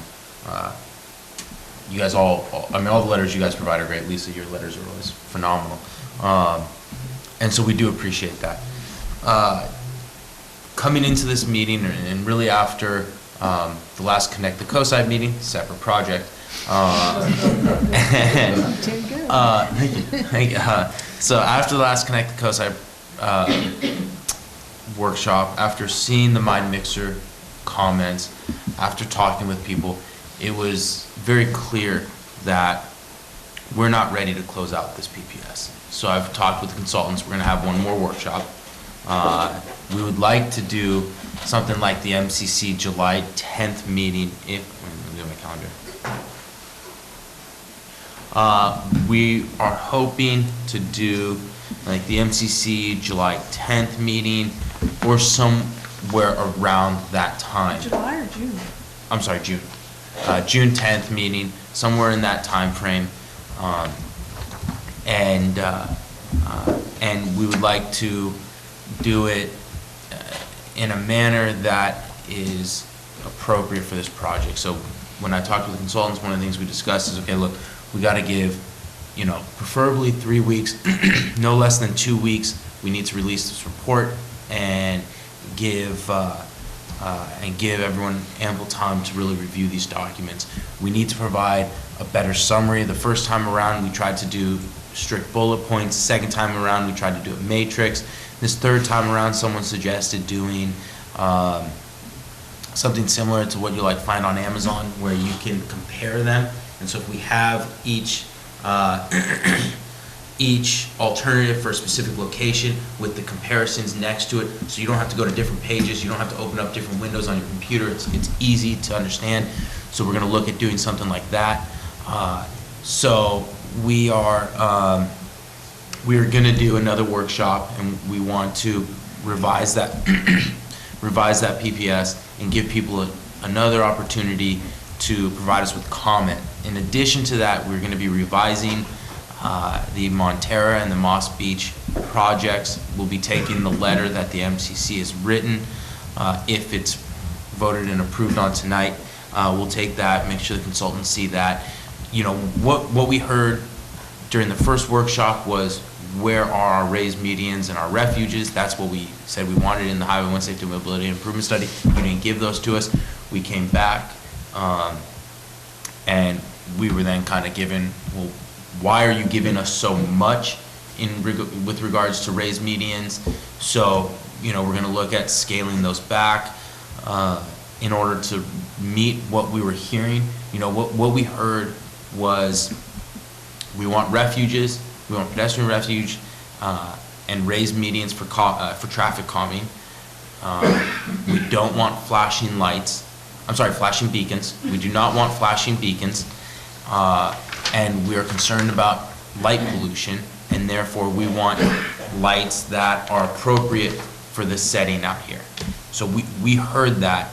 And with all that said, and we're going to do our best to meet those objectives. With that said, you know, I can't emphasize enough that we have to meet Caltrans standards, right? I mean, we can design something that, say, the community loves, but if Caltrans not going to permit it, then did we really complete anything through this process? So we need to balance what is going to meet the needs of the community with what can we actually implement. And so that's something that we have to keep in mind. I'm just kind of going through my notes here. You know, one of the things that became clear to me is that one of the confusions was, you know, what has RRF, you know, I'm sorry, what has flashing beacons, what does not, and Lisa really hit on it when she was talking, which was, it was unclear, you know, at certain points what had what, and really, generally speaking, with an exception of 16th Street, it's you know, alternative 1 had flashing beacons, alternative 2 had raised medians, and it was clear that that was not grasped. So we need to figure out a way to present that to the community in a way that is easy to visualize and easy to digest, and we're going to work on doing that.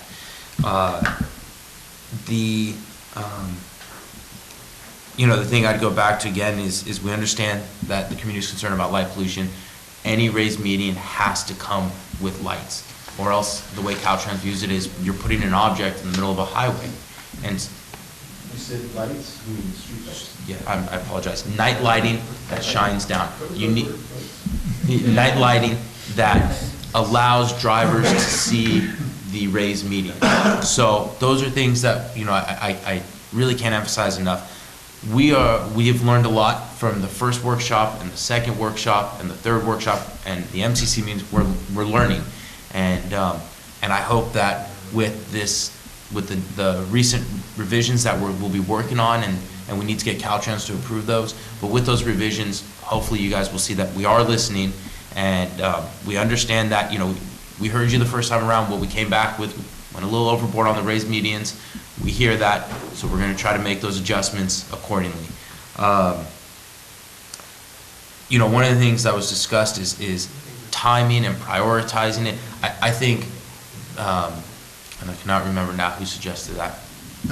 Several people. Several people. But yes, I think all of you who suggested it, I think you're right.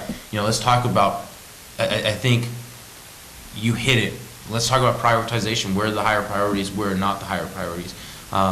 I know this was supposed to be a short-term project, right? But I mean, keep in mind how long it took to get the LED lights in and the light at Virginia in. So short-term to most people and short-term to government, unfortunately, often mean two different things. But with that said, we're still going to push this forward as hard as we can and as fast as we can. But I think prioritizing them and saying, hey, if you have to choose between one and another, for the community, this is a higher priority. I think that would be helpful for us.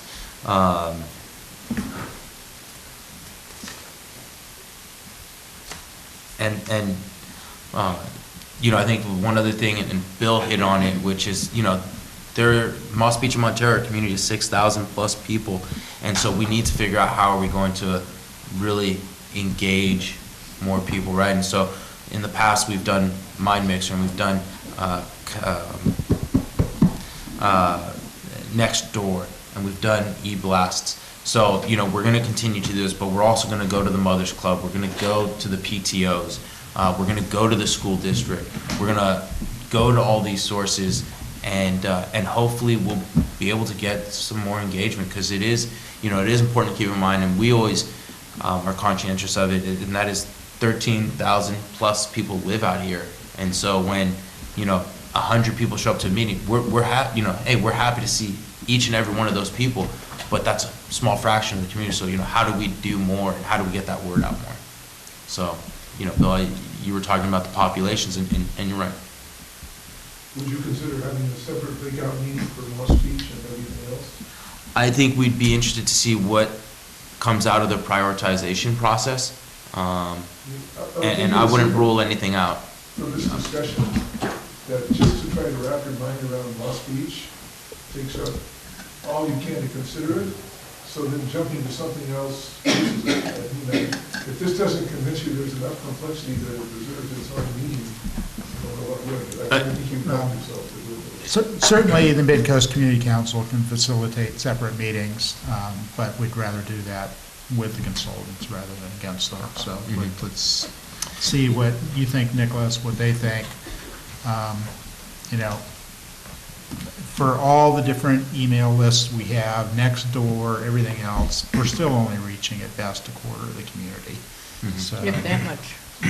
yeah, at very best. And it's clear even, you know, Next Door has been growing, and I just put something out there last night and didn't get much. You know, the one comment really was, oh, we went undercrossing at Montero State Beach. So, you know, if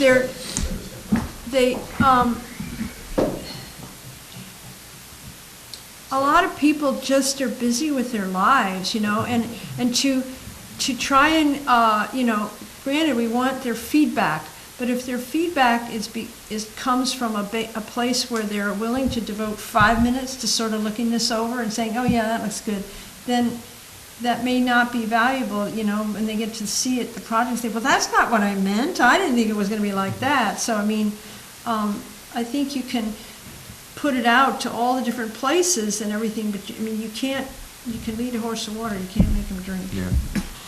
And I think Carl's point of, you know, thinking about the 12, 13-year-old boys, I mean, I wasn't much of a crosswalk user when I was, you know, 12 years old, riding my bike as well. You know, I'm much better now, I can honestly say. But, you know, that's why we try to engage with the PTOs. But the truth is, you know, I remember what my parents were like when we were that age, right? I have an older sister, younger brother. They get home from work, they gotta feed us, they wanna spend time with us, and then, you know, we go to bed, and, you know, you have limited time with your kids at that point in time. And so, you know, family is a high priority, and I would never ask anyone to change that. But, you know, so it does make it challenging. Yeah. All right, I know that Leonard had requested to speak again. Go ahead. Thanks. One thing I forgot before, regarding Miramar, which I think is labeled Murata Road in the letter, I don't remember which of the 3 streets in a row with names starting with an M is which. Magellan something or other, but anyway, there's 3 in a row starting with an M. But because of the changes in elevation in the highway combined with the curves, at least one of those roads is really blind coming out of the west side, trying to turn northbound, and so it's going to have similar problems with pedestrian crossings. And since I don't remember which one's which, I think you might want to add a sentence to the letter pointing out that the sight lines need to be evaluated, and if a pedestrian crossing is put in that area, it must not be in the blind area, wherever that actually happens to be. I think there's actually a reference to that in the letter about sightlines at Murata.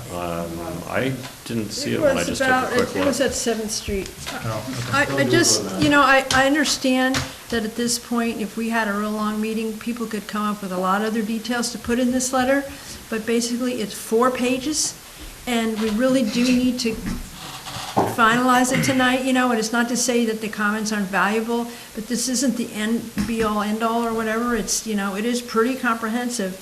And clearly, you know, and we're gonna have another meeting, and we can have, the MCC can have more discussions, or, you know, but, Yeah, I personally, I think that the need for a pedestrian crossing there is much lower than in the other places that have been discussed, so. that's what I've been, that's Yeah. what I had been hearing. Yeah, that's my impression from driving there for 20 I think the years. key piece is that the people who live in Miramar are not engaged in this process. They are not here advocating for whatever it is they might want. Yeah. I think Laura's the closest to that, Yeah. so, All right. Can I? Sure. Do you want to make a public comment or a council comment? Oh, yeah, council, I guess council? Okay, so what I want to do, hold on a second. What I Sure. want to do at this point, since we're an hour and a half into a 45-minute agenda item, is, and it's an important one, that's why we did it, is I'd like to close public comment. I will say that we almost certainly will send this letter in the interest of timeliness. We hear what you're saying about getting more community feedback. You know, we try and drive people to the Midcoast Community Council website. Lisa's got all that information very accessible, and that's, I think, our best opportunity. Certainly when anybody who is seeing this on video or was here and talking to people about it, say, this horrible thing is going to happen, go look at it, make sure you're not upset about it. Now, I'm being facetious, but seriously, if you know people who are going to have a strong opinion, get them to express their opinion. All right, so I'm going to close public comment. I will take one more round of comments from the council, starting with Laura. Question for you, Nicholas. One of the issues that I heard brought up here was that maybe we need to, and this is not affecting this letter, so I'm not stopping the process, but for the future, that we should be maybe we need to be honing in on more specific designs and giving the consultants more specific advice about, rather than here, maybe one of this smorgasbord of ideas. So after the consultants have met with us on in June, what happens after that? After the June workshop,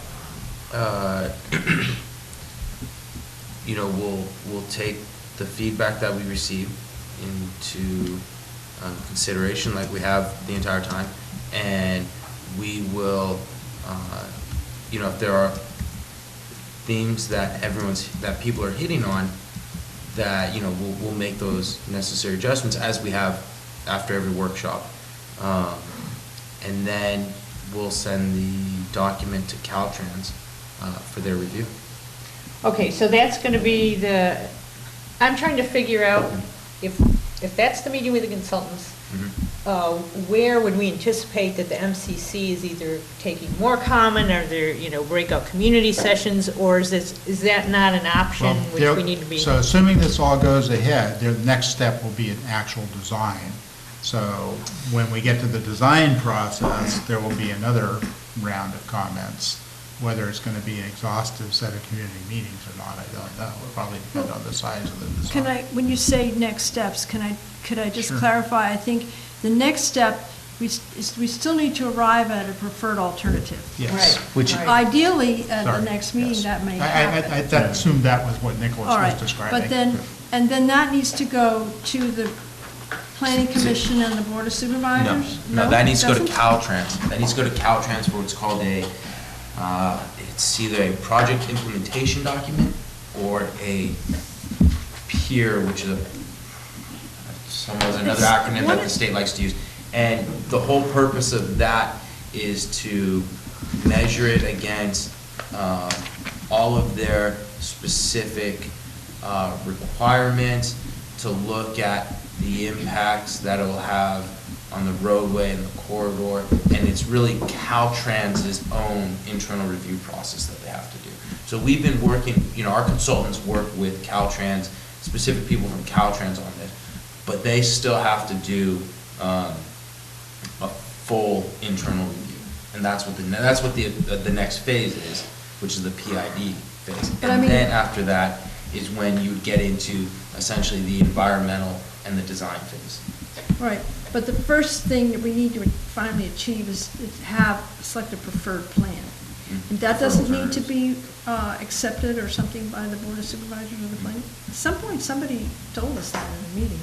I don't remember which meeting. Eventually, these documents will have to go to those entities, but not at this point in time. Okay, so at this meeting in June, is this where we're deciding on at what point are we saying, okay, this is it, and it's going off to Caltrans, and this is what we want? Where does that happen?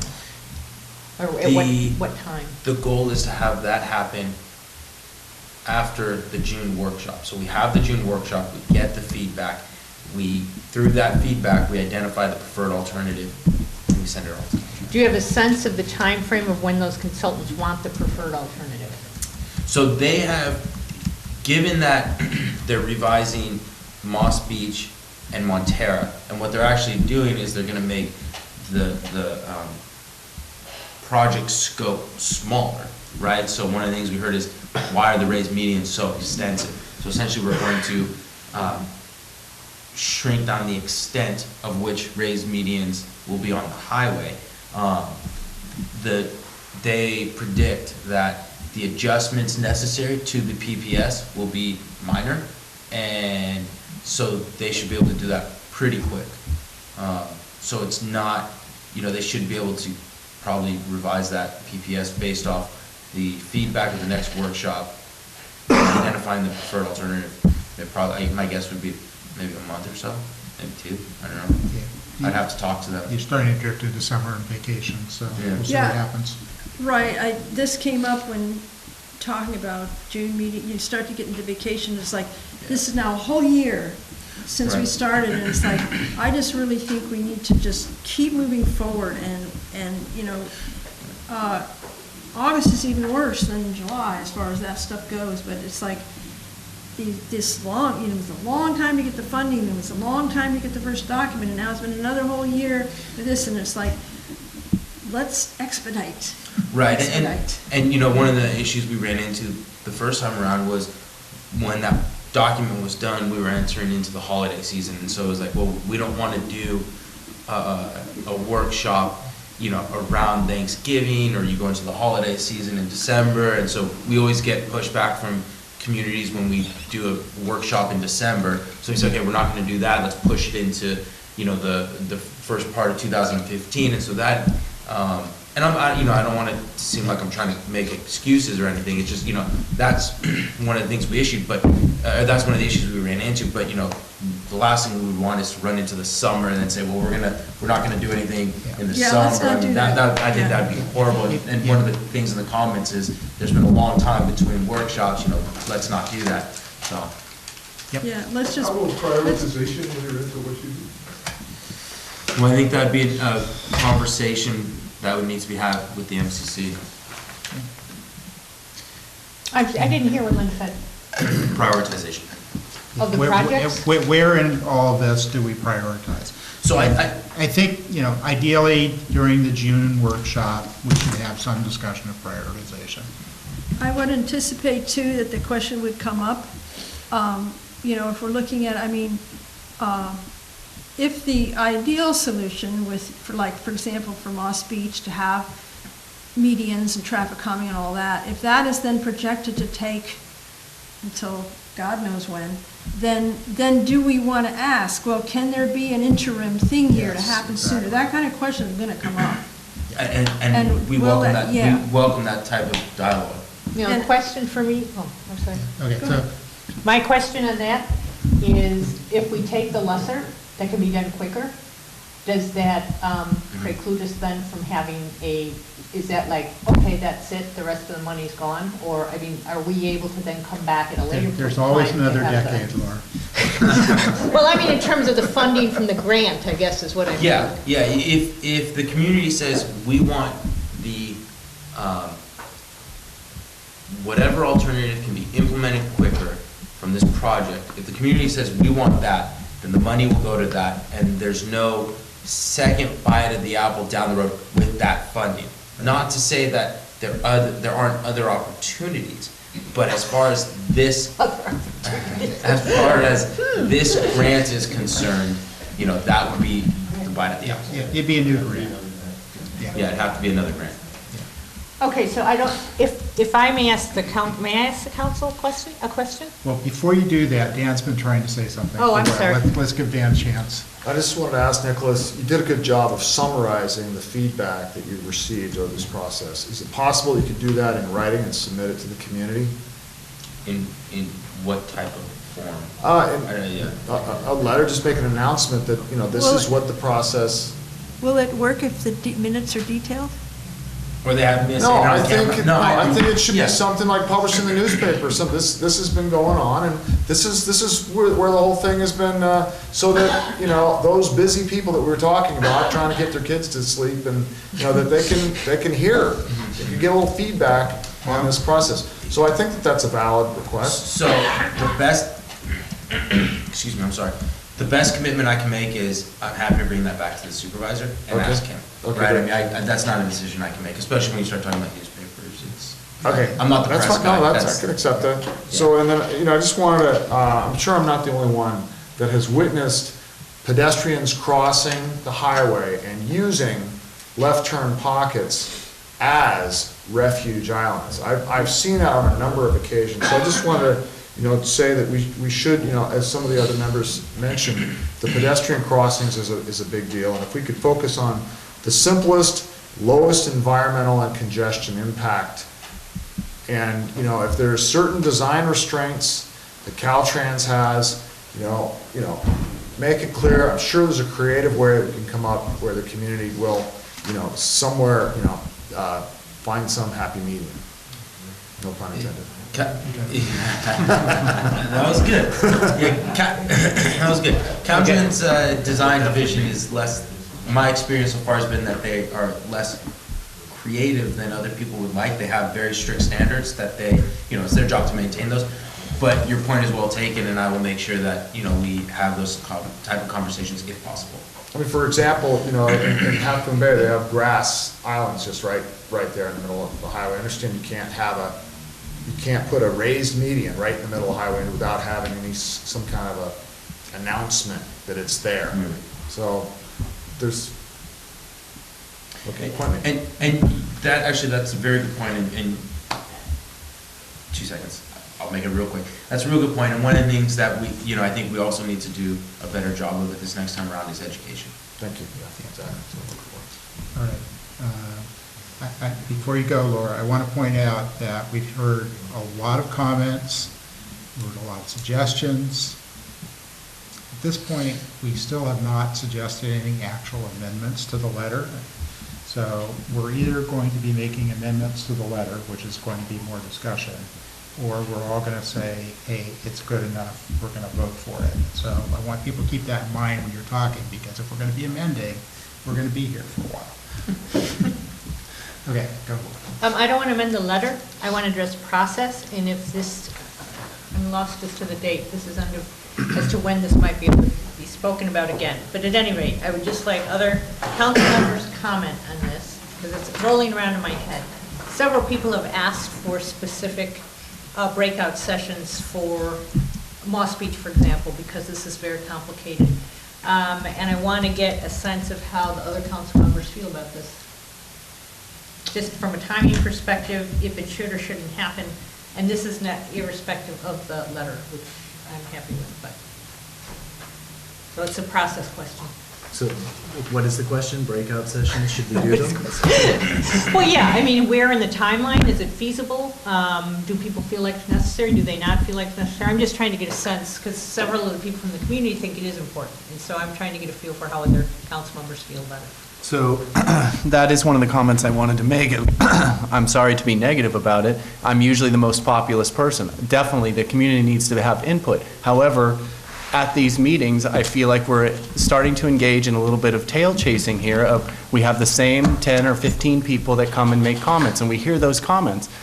But it's the same people. We're not getting like 100 people coming. We're not getting a diversity of comments and new people coming into the process that have anything that they, the significant that changes the scope or the suggestions one way or the other. And so, we get comments, they're given at meetings like this, they go to the consultants, which seems to be a black box, and then they come back with something, and then we comment again, and it comes back with something, and we comment again, and it comes back with something. And I personally don't see that a bunch of community breakout meetings are going to, unless somebody has some original, different ideas, going door to door and getting people to somehow commit by a written contract that they're going to be at these meetings.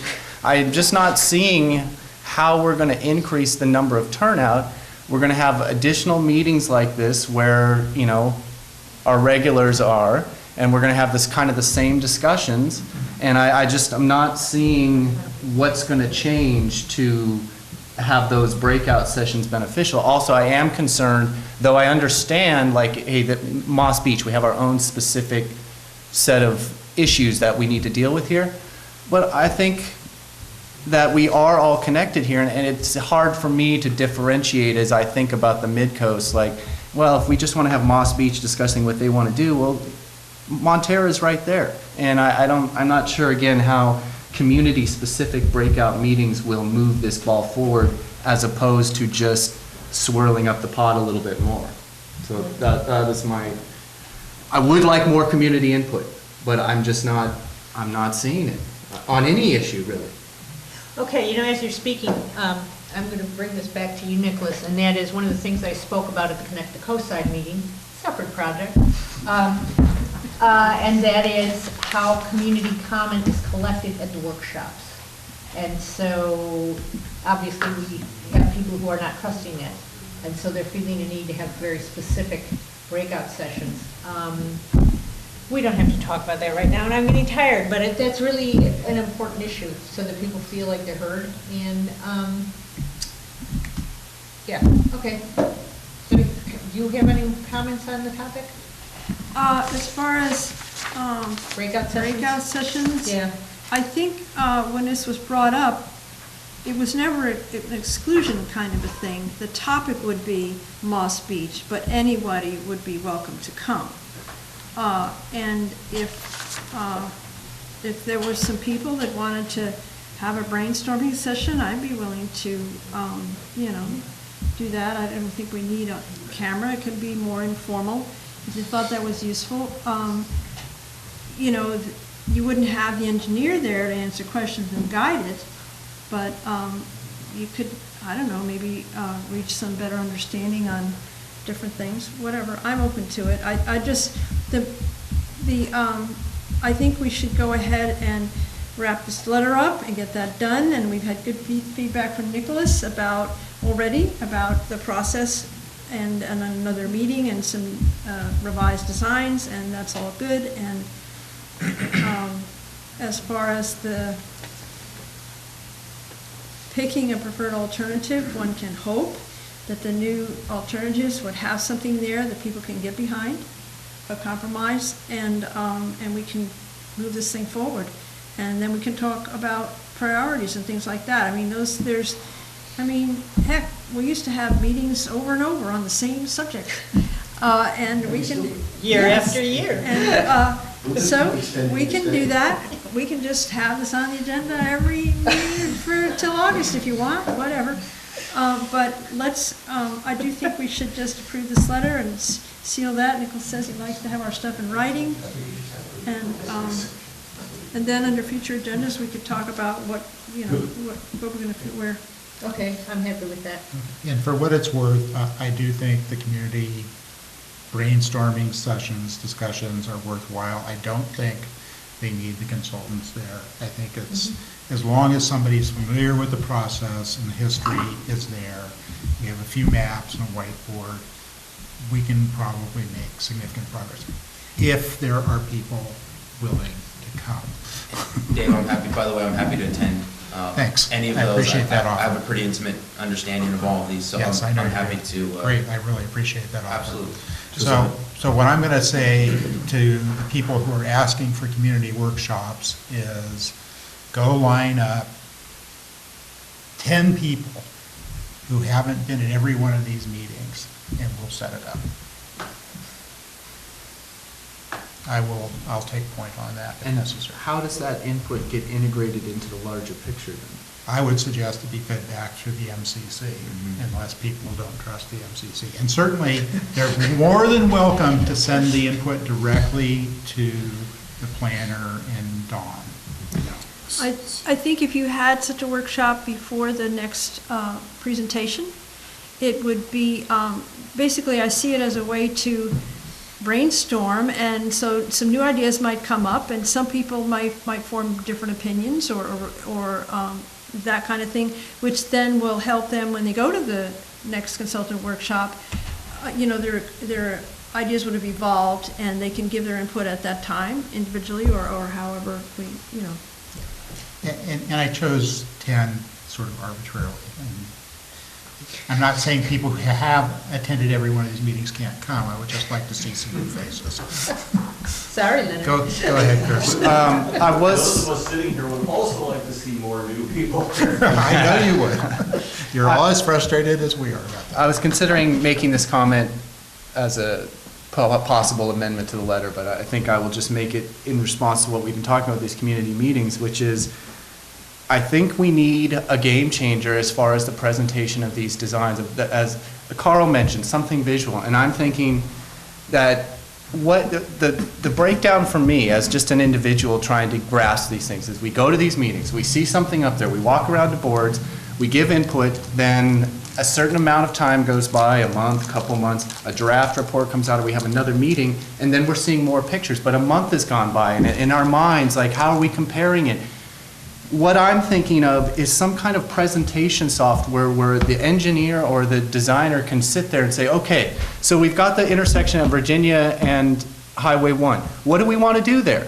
Well, we want to put a raised median. Okay, raised median there. Oh, that's too long. Shorten it up.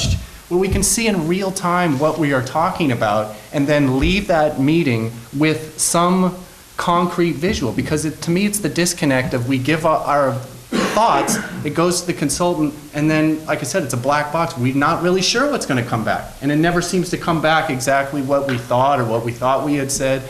And so if this was happening in real time right here, especially in these community meetings, where people could have their input right then and they could see what's happening. No. And we could also get a sense of like, 3/4 of the audience is all for that. Yes, raise medians. And only a couple of voices are saying, no. We get a more of a sense there. I just don't have any sense from these meetings what's going to come back and what really the entire crowd is feeling. And I just feel like real-time presentation software where changes could be made based on immediate comments and people would have a sense of like what they're leaving the meeting having agreed to or what's going on could be a game changer here. Because I just think people have said it already. There's too many details, it's too massive, there's too many drawings, there's too many changes, 2 of these crossings are being changed and 2 are not.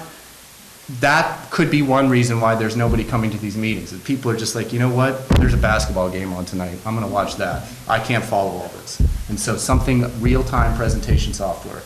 Case in point, when we were at the one with the clickers, I think I was sitting next to my neighbor here, and I'm like, wait, which one am I supposed to click on? I don't know what's what. So, and I've been studying this, right? So I'm thinking, oh my gosh, if I was someone from the public trying to figure out which one is which. So yeah, totally support what you're saying. I think we all agree a more interactive process would be great. And there are people on the coast who have the tools to do that. It doesn't have to be one of the engineers, because it doesn't need to be something that Caltrans can approve. It can also be a whiteboard, and then you photograph it when you're done. But even then, you don't have, let's get like some, Silicon Valley's right there. Let's get some software where we can like move things in and, move buildings around and like really, more than we can do better than a whiteboard. Yes, that's a start, but it's 2015. We can do better than a whiteboard, let's have it. There should be an app for that. Yes, thank you. Nicholas, go get a grant for Yeah, I'll get on that. I'm not Okay. exactly the most tech savvy guy, so it might take a while. All right. But I do hear that, and I'll bring that back to see if there's some way of doing that. I also want to, we're not doing clickies anymore. One serious thing, though, Nicholas, is, as Lisa did in her presentation, showing the alternatives on one screen, and they can be less detailed, more sketch-like, would probably be very helpful for the next workshop. And it also means they don't have to spend as much effort putting the presentation together. It can be the half step. All right. So before we make go ahead, make the motion. I would like to make a motion to approve the letter as written. Second? All right. I'm going to propose an amendment to that, which is that we change the letter. Do I have a second to that? Depends on the Yeah, and change. what's the nature of the change? I think that the letter would benefit from several changes. One is that we put the issue of the prioritization in, and it's pretty clear a lot of the community wants to see something sooner than later, and that's the reason for putting the prioritization in. So I don't have the exact wording for it. We can work on that if there's a second to my motion. Is Can't that we the do extent of the prioritization amendment? later? What's that? Can't we do prioritization at the next meeting? If people don't understand what we're doing, I mean, how can We we? could, it's just. We don't even have an alternative yet. I mean, once we get a preferred alternative, then we could prioritize. It's one thing that I heard over and over during discussion, both from the council and the audience, and I think we even discussed it a little bit during drafting the letter. I do think it's important to capture in this letter. I mean, as much as I would like to think we have the power to totally influence the consultants, we don't. But there is some truth in the fact that once they get our letter, they're going to sort of go, okay, that's our direction. So I think it is worth capturing that in this letter. Now, I haven't heard a second to my amendment yet. So if there's no second to the amendment. I'm still mulling. I'm still mulling this. Well, what do we, Is that have we decided what we're prioritizing? No. The request is to put in language saying, prioritize the projects for those that can get done in a relatively short term. Yeah, but we don't know what we're getting. But it's asking- a general yeah. statement saying, can we, once we have a list of things, can we just get the concept of prioritization? In other words, in don't do an amendment to the $150 plan, $150 million plan. There's no point in that. Oh, focus your energy. Put all of the energy into the lower end ones that have a chance of being implemented soon. I'll give a second to that. Sorry. Yeah, I'm- go ahead. The language is not good yet. I understand that. All right, let me ask Nicholas, this letter doesn't get forwarded to the consultants with no comment. That is not how it works, is it? This letter is to the county. This letter Yeah. is to the county. Addressed to us, yeah. And it doesn't, you don't just forward that to the consultants and say, here's your instructions. No, but I typically do not. But the issue, but Lisa, I understand what you're asking, but even so, I mean, to James and the other people in the county, it's important that they hear that, I think, from us. They've heard it from the community in varying degrees, and I'm not proposing a major amendment to the letter. I think it's a relatively small change. I'm not really clear on what you're asking for. Okay. Are you talking about prioritizing locations? Or are you talking about prioritizing alternatives at a location, saying we want you to prioritize the cheapest one? And I don't agree with that. It's not the cheapest one. Can I just jump in, because I think I can clarify it? Thank you. Go for it, Bill. I'm a little I think tired. what you're trying to say, I think what you're trying to say is prioritize it with those projects that have the least amount of community conflict. So Great Well Cove, there wasn't a whole lot of conflict there. I think the Second Street and Montero was the other one mentioned. But whatever those 2 or 3 were, where you have the least amount of community conflict.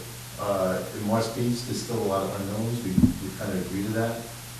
Although I don't want to see them fall off the wagon and have nothing done, so we'll come back to that later. But I think if you just prioritize something simple like that, and without mentioning which projects, just say the projects that have the least amount of community conflict. It's my understanding that this is one grant for a set of projects, and it's going to go forward, and if it's not in there, it won't be in there So- anymore, isn't it? So I think, and Dave, correct me if I'm wrong, what you're saying is, Go for it. why not? Let's see if we got it. What you're saying is, once the preferred alternative at each location has been identified, prioritize those preferred alternatives based on which ones can be implemented quicker and with less controversy.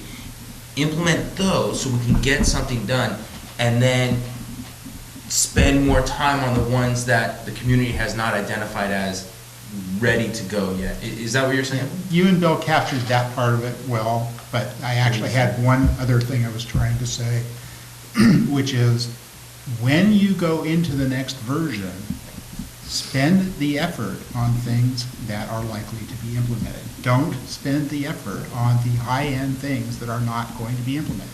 Don't fine-tune the $150 million option. It's not worth it. So the letter, the intent of the letter was to focus, okay, for example, in Moss Beach, it said, at a minimum. Yes. And we described what we want as a minimum. Now, I would interpret that to mean that if their current Alt 1 doesn't meet that minimum, they might as well just chuck it. And they need to come up with something that fits the minimum. And then, Yes, and then some, that's more and what I'm then, trying to say. yes, and that says that already, I thought. And then what, and we would also like something related to more robust meetings, but not as grand as original. That was my understanding of what I was asking for. Yeah. All right. Trying to find the letter again. Yes. You're running out of fumes.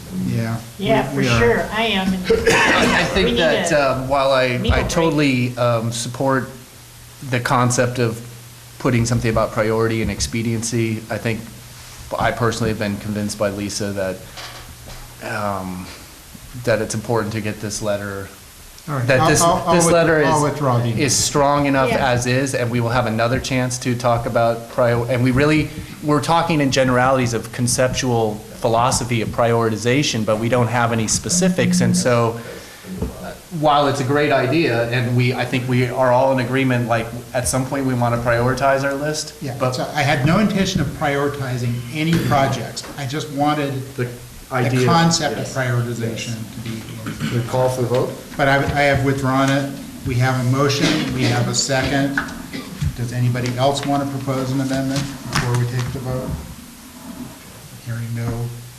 Okay, we have a motion on the floor to approve the letter as drafted, no amendments whatsoever, and it's been seconded. All in favor?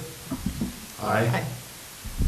And note that Laura is not here, so that's 5. Aaron. Aaron, It's won't late. take that It's late. You're invisible again. Whoa, it's late. it's been a long day, starting in Redwood City this morning, and, yeah. She hangs on my every word. I was getting woman overlooking woman. I went there all day. Laura, who is she, your daughter now? All right, folks, I thank you all for sticking through this and for all the suggestions. I think the suggestions were heard. I'm going to certainly go back and listen to this tape again at some point and write them down. And Lisa, I'm sure, captured quite a few of them. So we're not trying to ignore the comments we heard. All right. We are on to the next item on the agenda, which I believe we decided, Connect the Coast Side project, we are not doing. Am I correct, Lisa? No, I wouldn't agree with that. Okay, then that's our next agenda item. Okay, so there is no draft letter, understandably, but nevertheless, I think it's useful just to touch on a few things. First of all, I want to take the opportunity to describe this separate project.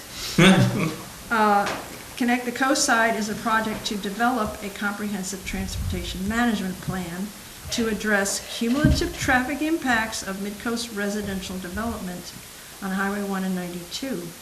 Based on an analysis of traffic impacts at build-out, Specific policies will be developed to offset the demand for all peak period vehicle trips generated by new residential development. The plan will evaluate expanded public transit, bike pedestrian facilities, and programs for traffic mitigation fees on new development, and mandatory lot merger and lot retirement.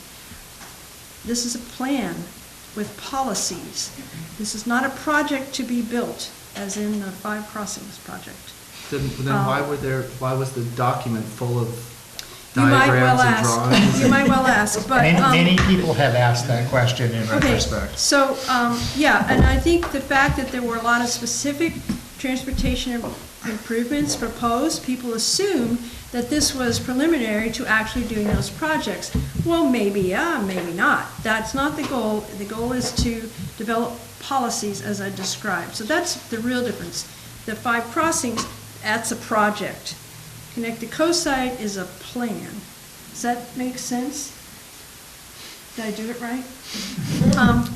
I don't think we're gonna probably agree on that description, but. All right. And I acknowledge that you description, pulled it out of okay. the LCP, I understand that. But No, I think we're gonna probably not see eye to eye on what That's- the goal That may very objective well be of the Connect case, the Coast yes, Side is. I get that. Right. And, so, right, the project, the plan, or the comprehensive transportation management plan is specifically described what is supposed to be done in the LCP update, and that was what I was referring to. And the county scope seems to be, it seems like it might be going in a different direction. Anyway, so, I just wanted to say that there is a letter that was written by Committee for Green Foothills, Sierra Club, and Surfrider that was presented at the Connect the Coast Side meeting April 15th, and it's posted on our website, and it's available here, and addresses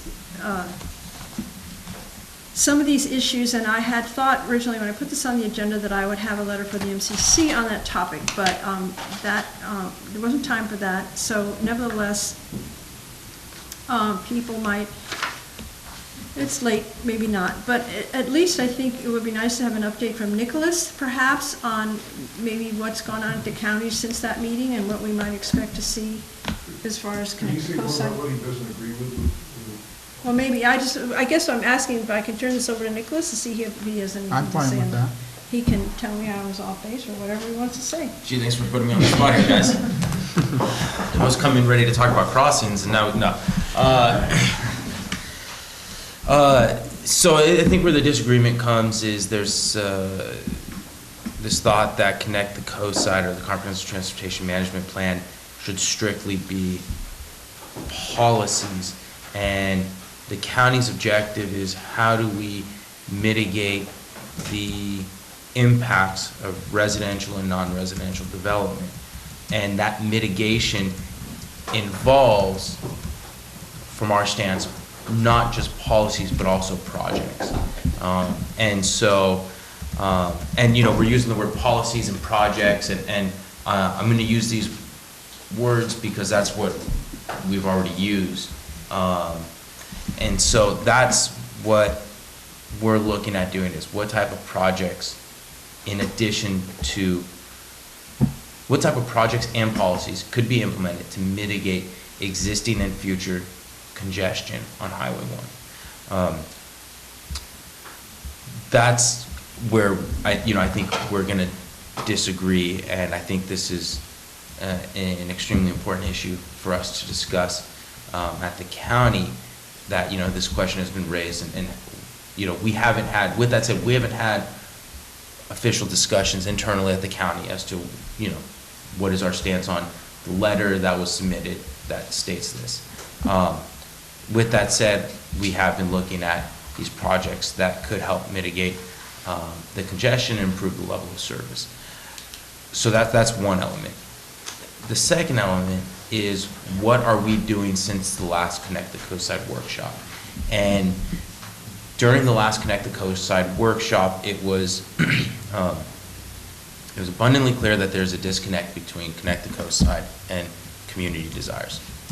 I realize people who were there, including Leonard Bourne right now, would say that that's an understatement. We understand. Supervisor Horsley has requested 3 additional workshops for Connect the Coast Side. So we're adding workshops. We are making massive revisions to, we're making massive revisions to what's been titled the hybrid alternative. Now, I shouldn't use words like massive, because what is massive to one might not be to another. So I guess I would revise that statement by saying we're making revisions to the hybrid alternative based on what we heard from the community, and that will be presented at a future date back to the community.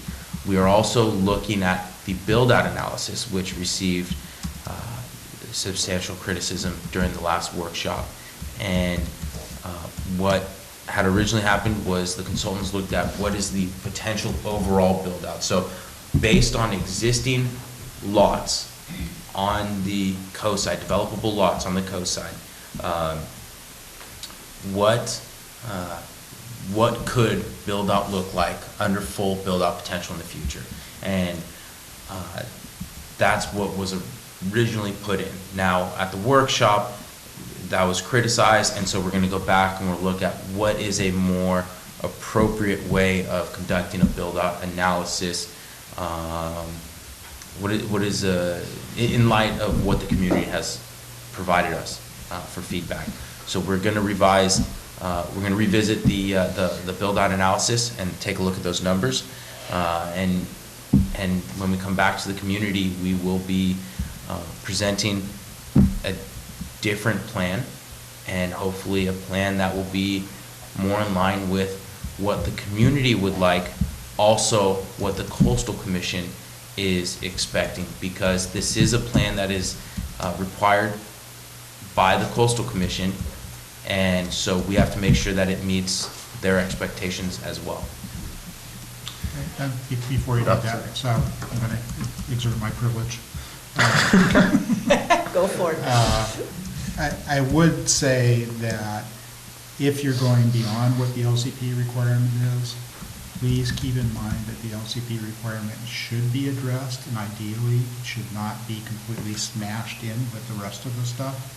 So the policy section should be very explicitly separate. Yeah, I would thank you, Dave. That's perfect, because I want to follow up on that of, if the LCP, and it's quoted here in the Committee for Green Foothills letter, if this is supposed to be a policy change or document, then I understand the community's confusion, because we are presented with a document that has specific detailed design plans, and really is, as Committee for Green Foothills letter said, really light on the policy.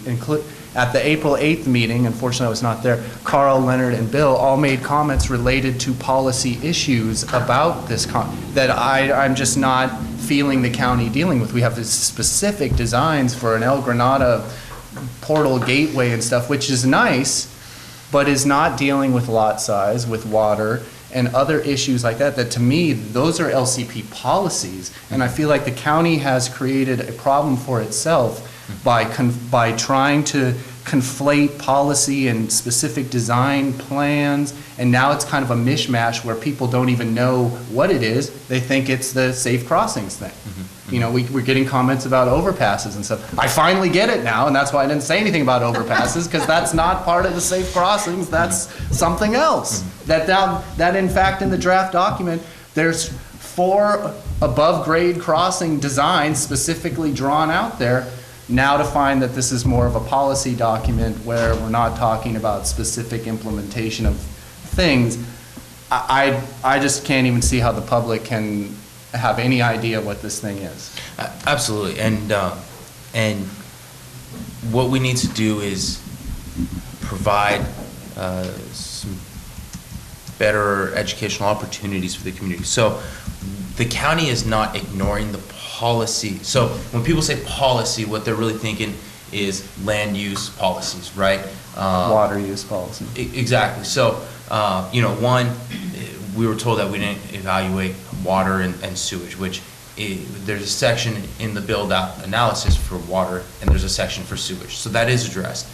We are going to go back and revisit those, and we're going to make sure that everything that is in there is accurate, and make sure that, we didn't overlook anything, but there is a section in the build-out analysis, existing draft of the build-out analysis that covers water and sewage. So, what would be more beneficial, I think, for the study is not, you didn't evaluate this, it's in your evaluation of this, you said X when really it's Y. So I think, anyone who had concerns about the water and sewage, I would say go look at that section and provide specific comments on what you think we misstated, instead of saying we didn't evaluate it at all. Well, I think the complaints are not that you didn't evaluate it. It's that there are specific drawn-out plans for traffic mitigation issues, but I didn't feel that there was specific detailed policy change proposals regarded. And so evaluation is different than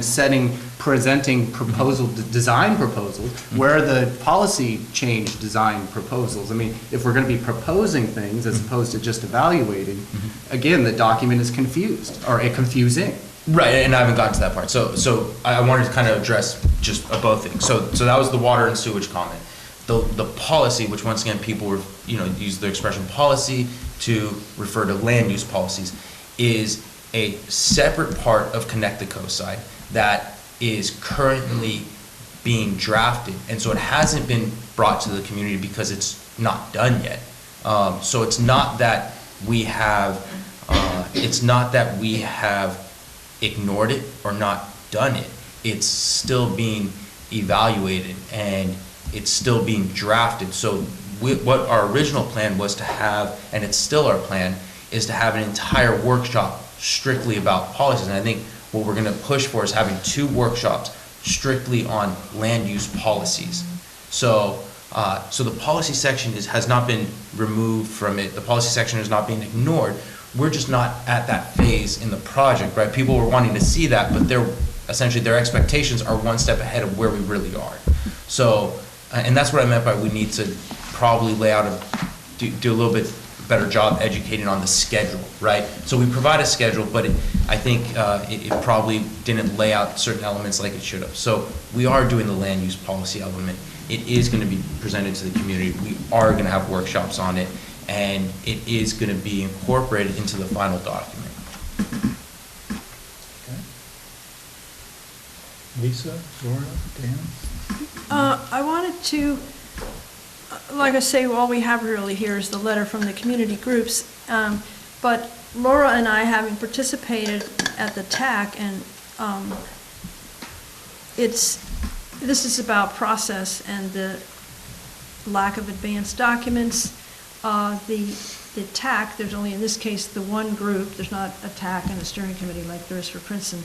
And that group as well has been treated to, and each TAC meeting, I think it's gotten more extreme, whereas Laura had reported the document to be considered at the TAC meeting is not released until like an hour or 2 before the meeting. So basically this group, who's the one that you're depending on for the detailed comments, has not had a time to review a complex document.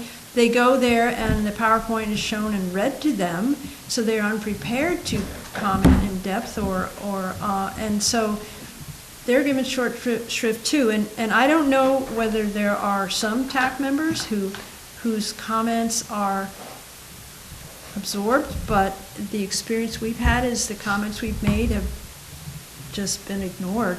And the questions aren't answered, and the information asked does not appear in the next draft, and even the pointing out errors in it are not corrected in the next draft, which is a real contrast to Plan Princeton, where the next draft comes, you get that early viewing and you correct the errors, and the next draft that comes out with the public release, it's all corrected. And this helps particularly when you have outside consultants who can easily miss these details, and you have local people come in and say, oh, no, it's not called that, or what about, and it's really useful for them, and so it's frustrating not to. So I hope the process for that interaction will improve as well as what we talked about with the 5 crossings, that with that group of consultants as well, we can get, more lead time on the documents at the TAC and for the public, and And I just want to address that Lisa's 100% right, and there's no justification, excuse. She's 100% right. The reports have been released far too late for adequate TAC reviewing, and in fact, we actually canceled the last TAC meeting because we felt that the documents that were going to be released to the TAC were not going to be released with sufficient amount of time for them to review it, to be able to have the necessary conversations. In fact, that document was the land use policy document that when we looked at an administrative draft, we said, this isn't ready for TAC review, right? I mean, why are you going to send that to them? So we canceled that meeting.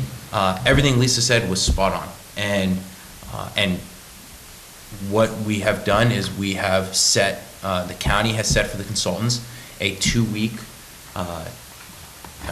deadline. So the consultants have to have that document out to the TAC 2 weeks before. And if that's not going to happen, then we need to change the date of the TAC meeting. And we're going to make sure going forward that we release all necessary documents to the community 2 weeks in advance so the community can adequately review those documents. And you know, it's, like I said, there's no explanation, and Lisa's absolutely right, and we apologize for that. And we are making every effort to slow this down so that we can adequately receive TAC feedback, adequately receive community feedback. We've added 3 workshops, like I've said. We are making, in my opinion, major changes to our process and how we're doing things. In fact, this conversation was had the morning of the last workshop. So the consultants kind of got it twice in one day. They heard it from us, and then they heard it from the community. And you know, the consultants, I can't put it all on them. You know, we are the county. We have a responsibility to make sure that everything's going appropriately. And to our standards, it was not, we had not fixed that early enough. So, you know, we, the county, take responsibility for that. But we have made those changes and look forward to, you know, letting the community see the new process. I'm going to ask for just one more change. This isn't a criticism, because I haven't asked for it before, but on the TAC, which sort of I think then filters down for the community, I think that there's an excellent composition of the people that are on the TAC. It'd be great if those meetings could be more interactive, and I don't know how to make that happen, but I think that maybe you can talk with the consultants and with the powers that be. The first step being that, as you mentioned, getting the documents ahead of time will foster better communication, but it seems like there can be a more easier flow of ideas and make it more conducive Absolutely. to conversation. Absolutely, and I think you hit on it. I think one of the reasons why that critical dialogue is not being held is because members of the TAC hadn't had adequate time to review those documents. And so because they didn't have time to review it, they didn't have to come to the table with comments. And so by giving them adequate time, they're going to be able to come to the table with those comments, right? Sam Trans will be able to come to comments on the transit section. Half and Bay will be able to come to the table with comments on their section. And I think that's going to really spark the dialogue. And if it doesn't, then we need to figure out how do we make sure that dialogue is being sparked. But I think, you know, the first big step is making sure they get the documents in time. We're on the same page. We are. Thank you. Of course. That's good, thank you. And as far as you saying we were going to skip this is enough to satisfy me. We can stop now if you like. Sorry, I should have qualified that very differently. All right. Anyway, since we did have this on the agenda, we have discussed it. Does anybody wish to make a comment on this issue? Go for it. Go up to the mic so we get it on the tape. Since Steve is staying with us this long, we should get it on tape. Hey, Steve. In terms of Connect the Coast and the comprehensive transportation management plan, I felt from meeting and being involved in the efforts that have produced it through the LCP, that the comprehensive transportation management plan at least envisions a concept of a transportation demand from build out, et cetera, that might be greater than transportation systems can provide. And everything I've heard from Connect the Coast is there's absolutely no way that we can't meet anything that comes along with maximum and even in your exchange with Lisa, it seemed that you were going out of your way to not make a statement of that type. Is that correct inference on my part? No, I didn't make a direct statement on that simply because I didn't make a direct statement. You're absolutely right. Based on the build-out analysis that was conducted, that will be modified. The consultants have determined that based on the projected build-out and based on the existing roadway transportation system, Highway 1, Highway 92, based on those two factors and the existing level of service standards set by the state, the highways don't meet the level of service standard. Portions of the highway don't meet it now, and none of the highway will meet it under what we have identified as the potential build-out level. So you're absolutely right. So therefore, they consider their charter is to determine what they could do to change it so that they would meet that by adding more roadways or capacity. Well, I think they view their charter as executing the scope, which was determined by the county to meet LCP standards. And that's where I think there's a different reading of the Comprehensive Transportation Management Plan spirit. Right. So, I guess I'd like the county to ultimately just say that, because I think Connected Coast, from the time it started, had the Comprehensive Transportation Management Plan as part of it, but it was really trying to do something more. I'm sorry, I'm confused as to what you mean by say that. Well, in presentations by Connect the Coast, especially early on, but it still seems to be there, that the Comprehensive Transportation Management Plan was some part of what they had to produce, but they were really most interested in how you could have a Connect the Coast at full build-out without determining whether that was really the case. But that's sort of the underlying assumption that could make that happen. So. Maybe it's just because it's late. Could be. It's been a long day. All right. Leonard? I was going to ask something, maybe Nicholas has at least sort of answered it, but I'm going to ask anyway, just to make sure. In the policy revisions, is there going to be a very specific analysis and maybe proposal for reducing the build-out? And I'm not talking about by 5% from lot mergers. And I've said this before, I think it's lost on most people, that the Coastal Commission approved the original LCP in 1980, almost certainly on the assumption that the build-out population calculated in that original 1980 LCP was going to be it. And what it showed, if I recall, for the unincorporated Midcoast, was a build-out population of 15,500 to 16,500. And right now, we're 5 years away from that, and yet we still have 40% of the land, the residential land, undeveloped. So at the current intensity of residential development, and I've calculated this before, years ago, if every bit of residential land is built out at the level the county currently allows it to be, and no project since 1988 has been smaller than the maximum allowed. 1988. Everything's built to the max. We will be at a minimum of 150% of the build-out numbers in the 1980 LCP. And the county has always done this upside down, where you look at what the build-out population is going to be, and then how can we build all the resources to support that? And as Carl May said, in case he forgot, I'll remind him, on Midcoast-L a decade ago, he said, you can't build yourself out of a problem caused by overbuilding. Can't build yourself out of a problem caused by overbuilding. We're already beyond the carrying capacity of the coast side. Beyond. The analysis needs to be, what do the reasonably available resources support, and then you change the land use to limit it to what the resources can support. You don't go stealing water from hundreds of miles away. You don't go changing two rural roads, Highway 1 and 92, to 4-lane freeways to support an unsustainable build-out population. We're out of water. I went to the open house or whatever it was that Kevin Mullen and Jerry Hill had.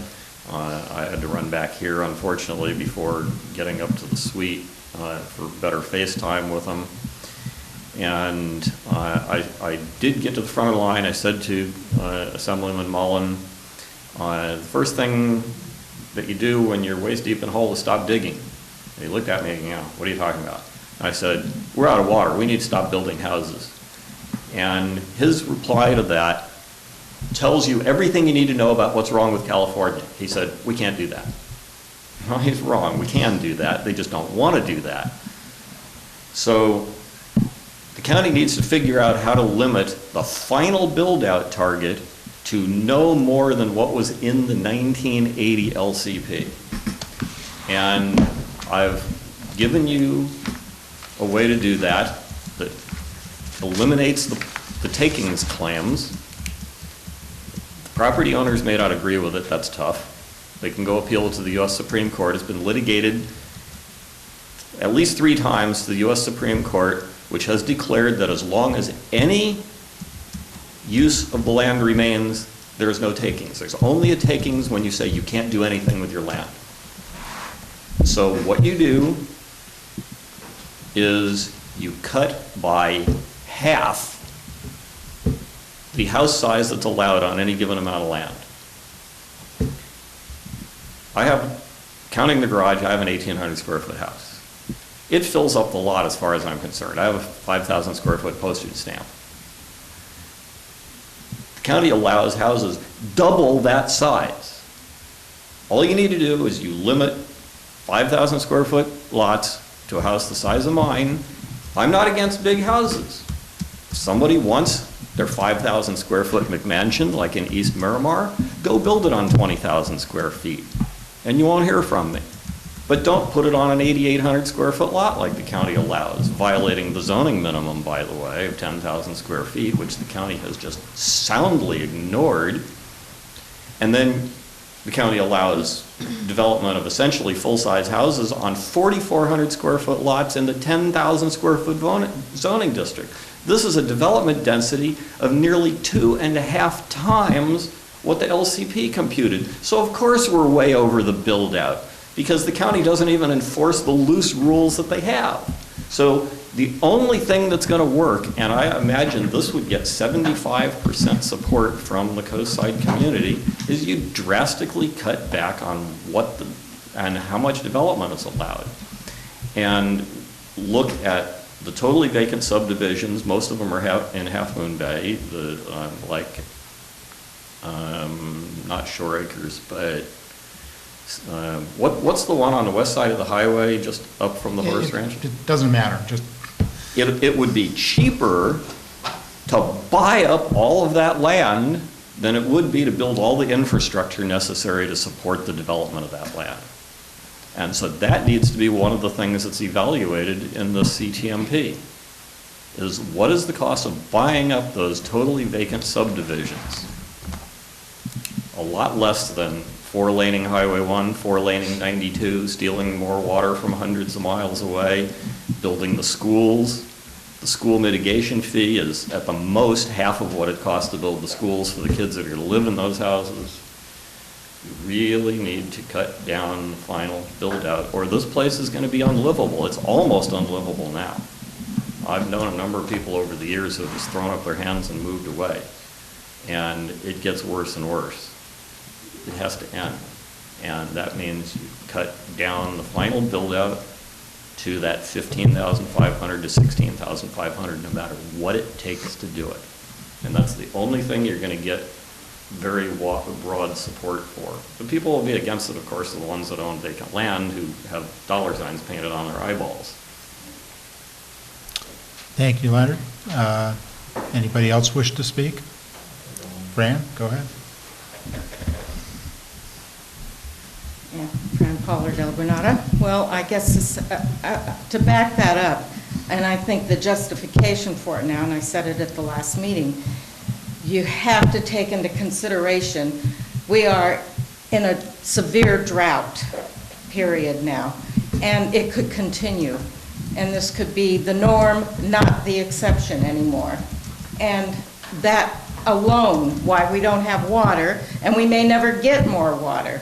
So we have to downsize. We cannot allow continuing building on 25-foot lots and 35-foot lots anymore. Those have to be bought up. Either the neighbors buy them and split them, or something has to be done. That cannot be allowed. It wasn't allowed for decades, and now all of a sudden, they're going to allow it. And of course, Granada just approved a 12-unit apartment and a... No, we approved the sewer permit for it, the county approved it. Oh, okay. Yeah, so 12-unit apartment and a 9-unit condo. So they're on, you know, a little bigger than average lots. So that, what, quadruples the population. We keep doing that kind of thing. It's going to be terrible. So, yeah, you've got to downsize, and we've got to take into consideration this drought and global warming or severe climate change, whatever you want to call it. But it's got to, government has to begin to look at that and down all the way through the state, everywhere. Thank you. Thank you. Anybody else? Go ahead, Carl.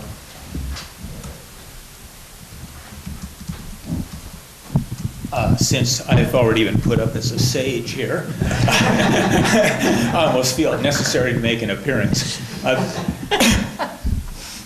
Highway capacity, highway traffic, so forth, is directly population related.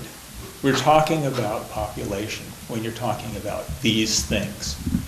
And there's no getting around this. There are other things involved, and so talking about water is not unrelated to this highway stuff. And this state has a terrible approach to water. I don't know how many of you voted for Prop 1 on last November's ballot, state ballot, but that was a disaster. That was put up there and backed by Jerry Brown because he essentially had no competition. And he thinks that there's water some places in this state that can be taken and moved to the places that need water. I happen to be fairly familiar with the water situation in the northern counties of California, and they are going through drought things. I'm a member of a group called Sanctuary Forest that just deals with the Mattole River watershed, which I'm sure most of you have never heard of, but they are doing drought management. And this is in the rainiest part of California. They don't have water for their local communities, their small local agriculture. They it's amazing to see all these hippie types fighting marijuana cultivation because it's a big use of water and illegally. They have some of their springs up there with like 20 hoses going into it. And when they all get turned on at 2 in the afternoon to water the plots, you know, all the water goes out of the creek and fish die. This is all by way of saying there's inadequate water up there right now. If you followed the Klamath River situation over recent decades, the dams on the upper Klamath, and so the Klamath River has a salmon run that's a small fraction of what it was. And there's no water that's going to come from elsewhere in this state to support a growing population here. That just isn't going to happen. Look at your drought maps, look at anything. But, well, about 40 years ago, I worked on a book called The California Water Plan, and it was a book for the state by a guy named Bill Kaufman. He's had a great little imaginative publishing company. At that time, he published a thing called the California Tomorrow Plan, and some other thing. But this was for a state agency, this California Water Plan. At that time, California was already completely replumbed. And they're taking water out of the Trinity River, moving it into the Sacramento River watershed, so forth and so on. That's all been done. And all of these places don't have enough water for themselves. They don't have more to give here. And especially with the Coastside County Water District, they're getting most of their water out of this Hetch Hetchy system. It's the Tuolumne in your tap. I don't know if you're aware of it, but the Public Utilities Commission went along with the Tuolumne River Trust, and they're going to make their water gains for San Francisco, where they want more population, by conservation. There's going to be no more water coming through a second pipe like was originally suggested, or even through the pipe they've got. That's not going to happen. So doing highway plans for a population that can't happen. You're out of stuff. You didn't listen 40, 50 years ago when the natural scientists and so forth were talking about these systems. Right now, California doesn't have nearly enough water if you didn't have any drought at all. And I've given this speech before, several rounds of changing the LCP over here. It's completely ignored. It's like the comment that Mullen made. You know, there's just this assumption that there's this magic supply somewhere, and all we have to do is properly manage it and get it here. It's not going to come under any circumstances. Okay, that's my comment. Well, that's uplifting. Oh, excuse me, let me add one more thing. We have a mechanism for lowering the build-out numbers. And it's every 10 years or so you do an LCP review. And the build-out has increased and so forth through some of these LCP reviews. Most recently, Hill and Gordon, when they were county supervisors, got a hold of the thing and a bunch of gifts to developers, not with any consideration of what the capacity was over here. So, but this LCP is not set in stone. It's changeable. And as a matter of fact, it's supposed to be changed, given your experience with the last LCP. And that's why they have the review every 10 years or so. So you've got a mechanism for working on this. Thank you. Any other comments from the council? All right, we'll move on to the next agenda item. Council activity. Anybody have anything to report? I'll just mention the early referral we received, just as a heads up. There's a project planned for the corner of Highway 1 and Capistrano in the empty lot between the highway and the Harbor Village parking lot. And the plan is for an RV park. This is large enough to merit a pre-application workshop. I don't have a date for that yet, but that'll be coming up like that apartment building had. So there'll be a pre-application workshop on it. Basically, it's 50-space RV park with 7 tent camping spaces, 25 parking spaces, and a single-story laundry restroom.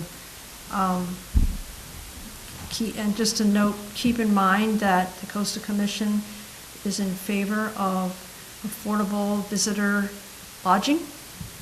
So. Where is it? Which corner? Capistrano and Highway 1. It's in the empty lot where they sell the Christmas trees. Okay.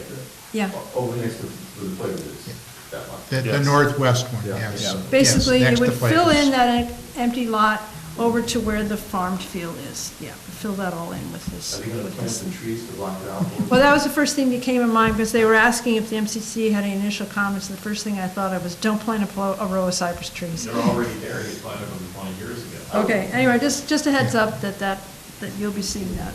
Okay. Anybody else? Well, I'll mention then that I attended the Granada Community Services District meeting last Thursday. There was a presentation on the survey. Leonard had given a heads up at the Parks meeting. It was a rather interesting analysis. I heavily recommend anybody interested in parks look at that, and it will go on the website at some point. So How can we look at it? MCC website or GCSD? The GCSD website, and I imagine we'll put a link to it. I don't think we'll copy the data. There was some more analysis that was going to be done before it's Right. put up on the website. Yeah, it's not complete yet, but there were some there were some minor discrepancies in the data, but it was a worthwhile analysis. The raw data is all there, but it was the analysis that was the useful part. And that was done by Patrick Turney, who lives in Miramar. All right, any other council activity? All right, future agendas. Still, the only thing we have planned is May 13th, the community choice aggregation, community power. The website's link is there. We heard tonight perhaps another workshop on June 10th. I will mention. You know what, we're both going to be gone, aren't we? Yeah, I was going to mention, I will be on vacation in Italy on June 10th. You're going to be out, possibly. Yeah, the plane's coming in, yeah. Yeah. Hey, Dave, you got any interest from Skyping in, maybe? No? When do you get back? I don't know yet, but probably not until the 17th. But that's all right, I don't have to be here for that. Also, Chris has mentioned he will probably be on vacation both meetings in July. So we're getting into the vacation season for sure. As far as I know, we still have a quorum at every meeting, so we're okay to keep going. Does anybody else have anything else to add to an agenda? Well, Nicholas had mentioned parking in Princeton. Do you have any, We can do it May 13th. when did you want to do that? We do it May 13th if we only have that one item? Sure. Yeah, this item I We're gonna think have is this like going to be number? probably a 40-minute item, I guess. So Princeton parking on May 13th? Sure. I sent out a picture today, because I drive through Princeton every day, and, you know, the storage along the Smith Truck and Van, but I saw it new today, now they're double parked on the side. This is stored vehicles, and double parked on one side, so that one wheel's in the actual pavement, and the other side also has parking. That's a new high or low, anyway, whatever. That's what this relates to, correct? Yeah. That scenario? I think it has to deal with comments that we received. Okay. Yeah, it may be a little bit short to get the word out and get community feedback, but we don't have to take final action on it. We can just get it started. Okay. All right, can I hear a motion to adjourn, please? Move adjourned. We are adjourned. Thank you, everybody. You guys are, these times.